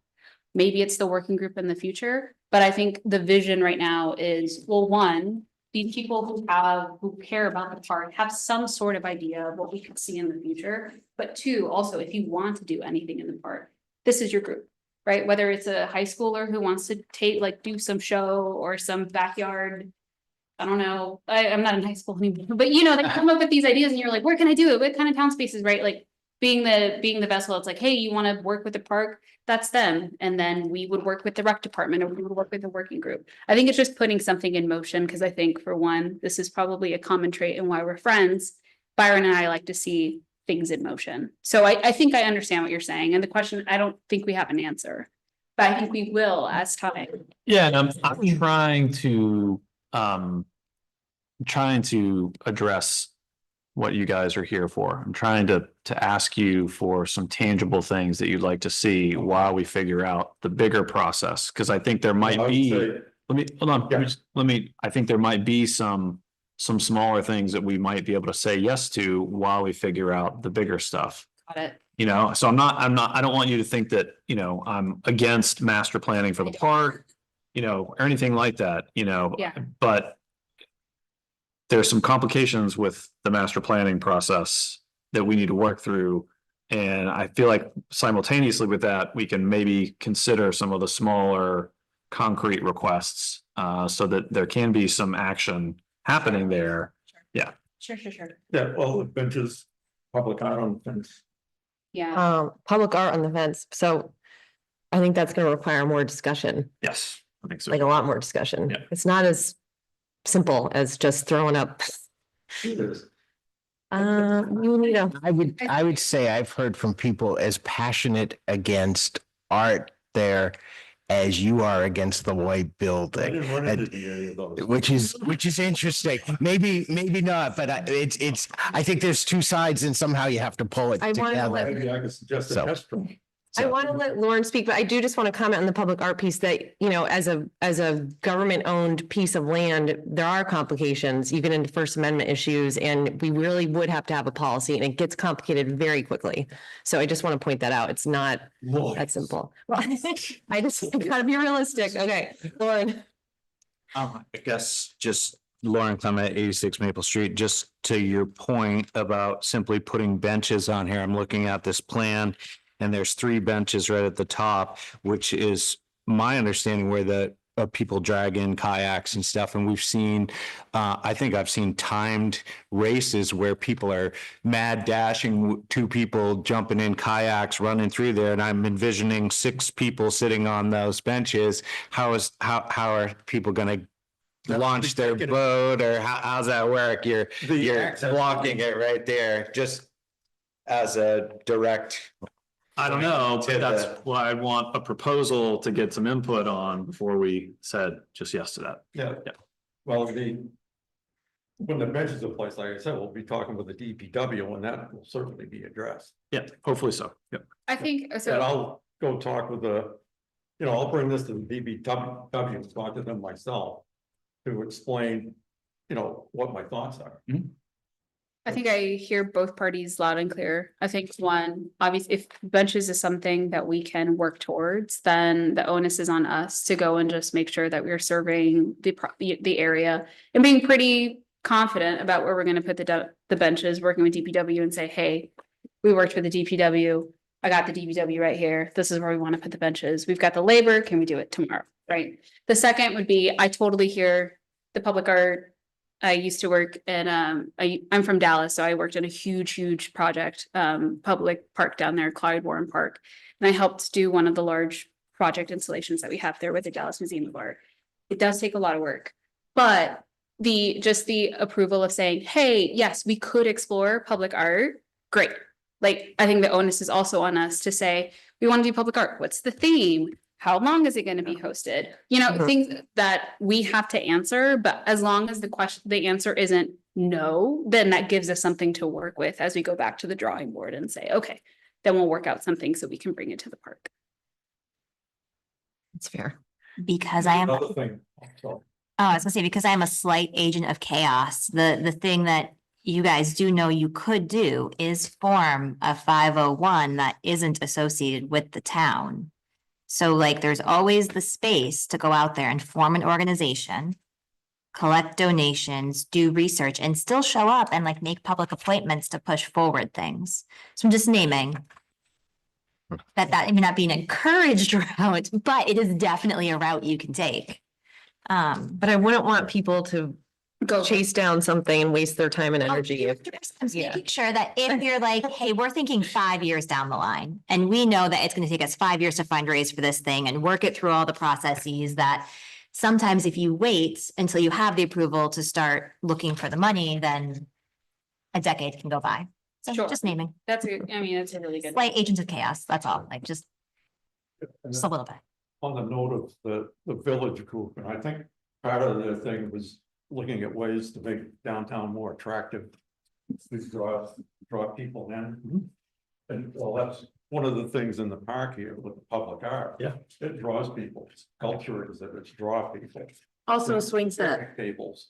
A lot of people come to see the public bridge, if they see the picnic tables there or the artwork, and say, hey, let's get some lunch, sit at the picnic tables for a while. Oh, I agree with that. Oh, yeah.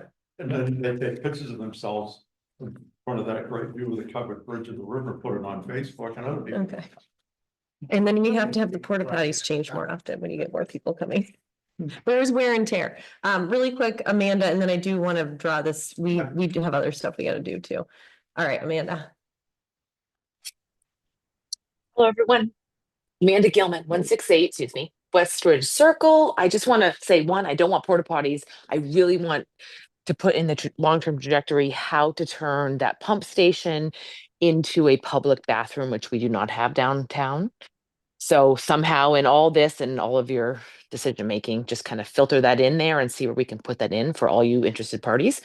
And then my other thought was the EDC's recommendation, which I am on the EDC. So the recommendation for the downtown committee was in preparation for the state of New Hampshire's 10-year plan.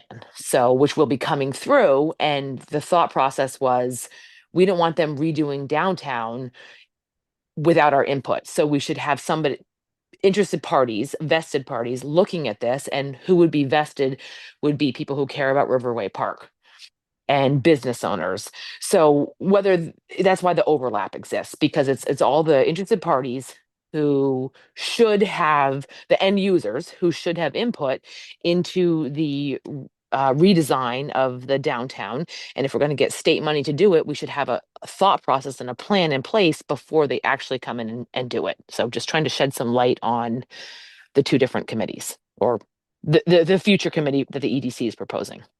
Thank you. Thanks, Amanda. Amanda? Great. So I hear action steps as I hear will come with some of the lower hanging fruit. We'll give some context to maybe additional projects that we might want to see that may take a little bit more legwork. And I think over the next couple of weeks, we will probably find some sort of joining of the roads between whatever this is, which is either a passion project or a committee or something else, potentially merging with the working group, which we both have gotten an invitation to join. I think I leave this meeting happy with that, because obviously it is moving forward. I think Byron, you and I can talk about the art project and what we want to see. And we can come back to the next board meeting with some more to give the town. Does that sound good? It does. Can I make a request that if you are going to propose some low hanging fruit action items, that you give staff enough lead time so that we can, put it out to department heads to comment on or to show up. Just that makes it a more efficient process for us. Sure. Yeah, well, probably if we come up with something, we run it by DPW first and get, our input with them instead of going through you, DPW back to you. Yep. Because they may have questions that we can answer. Sure, that's fine, but we may also be reaching out to them as well. And really having whatever you're presenting the Friday before, so it can be in the packet as well as publicly available, would be really good. I'm sorry, this is a dumb question, but where can I find before a select board meeting best practices cheat sheet? That's a good question. We might need that. This is not an anywhere criticism, but I think for a lot of people, government is mystified and there's a ton of questions. So I think people feel hesitant to come to the table. I'm willing to hash it through. I'm happy to even write this guide if we need to meet together, but I don't know what to come to. I don't know how to best prepare because I don't know what resource to look at. So if that's a conversation or a call after this meeting, I'm happy to call it any one of you. Organization and dissemination of information and helping folks be prepared is my new passion project. So yes, I'm 4 weeks in and I too am how do you know? I keep writing over and over again. How do you know who to call? How do you know where to go? So I completely hear you. And you are about to end your tenure here. Okay, so I've got how many days? Maybe. Before I can no longer call you. You've got 3 weeks. I've got 3 weeks. I'll call you. So, yeah. All right, sounds good. Do you have? To say for both groups, it's already, we're getting to the end of April, people are already wanting to be outside. I would very quickly figure out where you want the benches. Yeah, I was gonna and work work on getting it out DPW there soon. faster than normal government, et cetera, works. Yep. They need to be out there. Thanks, guys. For your passion. Thank you for the presentation and the dialogue. We appreciate it. Do we have anyone else who would like to make a public comment on anything? Anyone online? You can raise your hand. Okay, let's see it. Lauren, you good? Okay. All right, then, do we have anything for board committee updates? I've had no committee meetings since our last one. Anyone else? Anyone gone to a committee meeting? Went to the Lakeshore Action Committee, How, what happened there? What'd you guys do? planning for roadside cleanup and Okay. Awesome. coming up with ideas to reduce landfill. You know, that discussion of other places that can take donations, like the do-it-yourself center down in Concord or Chichester Library for books and DVDs and videos and that sort of thing. They're working on that. That's really cool. That's weird. Sabrina, at some point, you and I should go back to the highway safety. Oh, yes, thing. we do need. Just we under committee updates. We don't have to do it right now. It can be a. We're gonna make Just that a public happen. note. First, we need to get through the town administrator What are hiring you talking process. about? No, this is utmost priority. We did talk a little bit about at the transfer station trying to tackle that steep area, and I know Bonnie's still on. But I think that could be a project for the waste reduction committee at some point, and perhaps in conjunction with others, trying to figure out how to access that steep area that has lots of trash that's blown down there. I was gonna say that I was very serious there about saying like, and I think Vicky was too, about helping to organize a volunteer day specific to starting with the low hanging fruit of the flatter area. Mm-hmm. Yeah, by the Like bottom, logistics. by the bottom of the hopper. Mm-hmm. Yeah, as a follow-up Earth Day, missed Earth Day part 2. Come clean the transfer station. Actual official Earth Day Is hasn't Tuesday. happened, right? It's tomorrow? All right, okay. Some roadside cleanup. It was fun. Yeah, Yeah. I love that day. Lovely. I do. It's unbelievable the amount of trash that's on the side of our roads. How much trash. I know. It's amazing. Yeah. Yeah. It's just sad. Okay. So does anyone have anything for other? I just want to say back to the plan here that was presented tonight. I think that it's worthy having people paying attention to small details, and an EDC working group that's looking 10 years down the road to work with DOT is not thinking about necessarily a swing set. And so I just feel like just to like go off of maybe what Dave said, I don't think that we would incur any harm with many of these ideas that they just presented. Yeah, I know. I guess I just, Like, we have a swing set at the library, so obviously we have a full-blown playground there. no, but I mean, we're obviously insured for that, Oh, you know? We're Can we insured to just have add playground equipment. playground equipment to any town properties? Could. I don't think the liability is the issue. I think you just need to make sure you're getting a broad range of input, and I'm not sure people feel like they have given, I'm not sure everyone feels like they've been listened to in the plan we heard tonight. That would be my only comment. Yeah, I And guess. that's why I do think Michelle's point about like the primer. So you're passionate about something in Hopkinton, like here are some best practices for surveying folks. And this is not on Neil, and this is, I'm just saying in general, like it'd be a lovely idea for us. She wanted a primer on how to approach the select board. Well, yes, and but Useful. for her, I think that backs up even further to be like, if you're putting together a project, if your end goal is put it in front of the select board for approval, what are your own personal milestones to help you with it if it's something you've never done before, right? Like representation, documentation, getting alongside staff members, contacting your town administrator, let them know you're doing this, they can give you information, blah, blah, blah. That's all. So that way, when they get here, they feel like they're ready to actually address the questions or it fizzles out before then because they realize it doesn't meet whatever criteria would help them launch the project. It's very rare that we outlast the other committee. Yeah. That's true.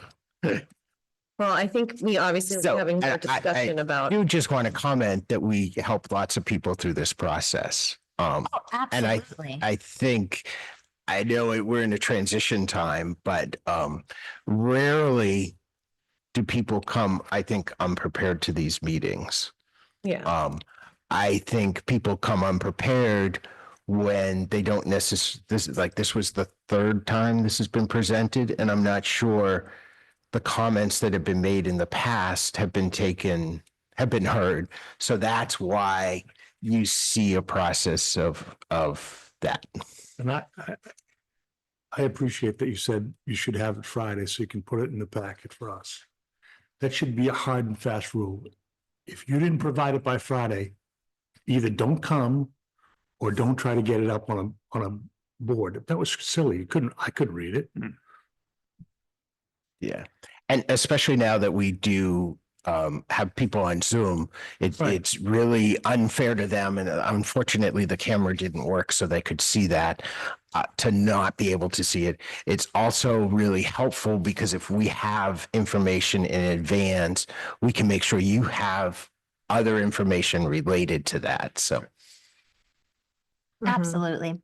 And it's not that I don't think the town has helped many people through many processes. I think it was Michelle's comment that it can be scary for some folks who need some context before they reach out. And I wonder how many voices we never hear because they went online and said, oh, too hard, and backed away. And they were afraid to make that first phone call. That's all. But I'm sure everyone who calls then gets like the support they need.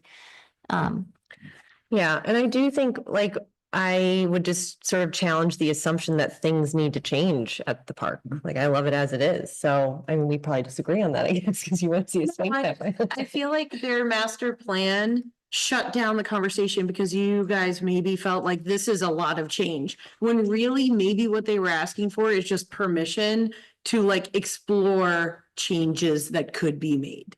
Yeah, and we've had this conversation several times now. And I think my point is more like if what their ask is very specific about forming an official committee.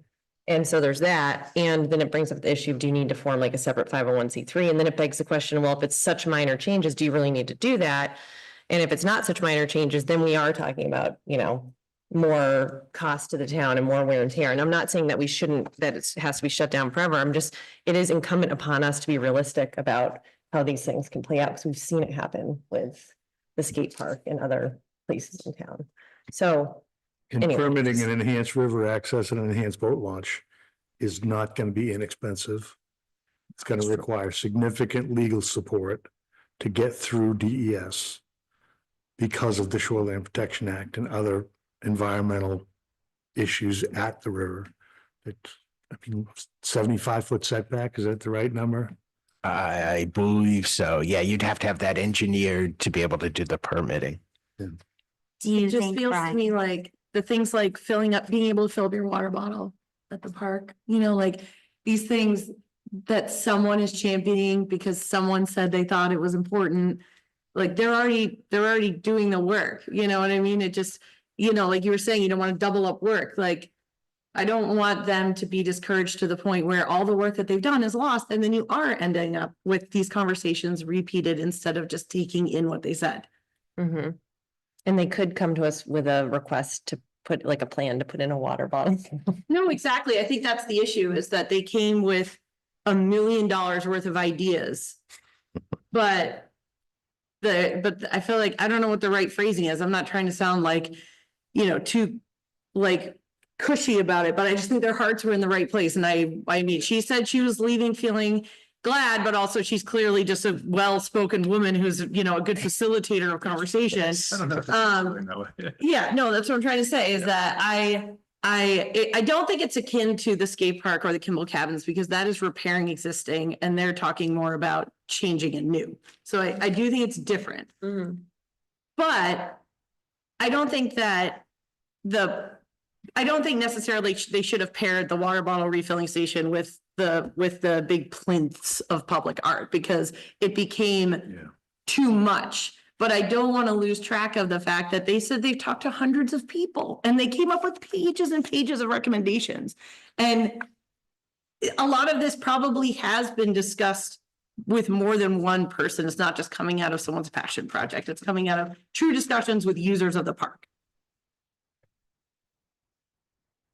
Well, I'm excited to see Michelle come back with the tangible things because I think she will. And then we can see about implementing those. And hopefully that is encouraging to them and encouraging to us. I personally love public art. I'm a big fan. And so I'm excited to see what they come up with in terms of like tangible next steps. Because it's always really hard to move from ideation to action. And I think if I were to see tangible action, being like, here's my request, here's what's going to cost, here's what I've talked to, I would be much more inclined to be like, okay, your committee ready, like, let's do this thing, right? Versus forming a committee and having it sit in ideation for a super long time. But I was very excited about their ideas. I mean, I like their ideas too. I mean, I like the idea of public art as well. And I like the idea of having a master plan for the park. It was, I don't know, I think I was my suggestion to separate it is because I just think one is a lot easier to tackle than the other. And presenting it all at the same time is just, this can be really difficult, at least for me. So I do hope they come back. Yeah. Okay, so I think there's more to come on that. So that leaves us with just non-public, I believe. There's actually two, right? 'Cause you'll Two, have a- yeah, so it would be 91A3 2D, which is a sale of property, and 91A3 2B, which is hiring. So we have to do a roll call to go into non-public under D and B. So Vicky? Yes. Stephen? Yes. I mean, yes? Yes. Yes, okay. Thank you to everyone who joined us. Thanks, Lauren. Who seconded? Alyssa. I did. Got it. Yeah. While we're moving into non-public, I got a new fidget toy for Easter and I am super pumped.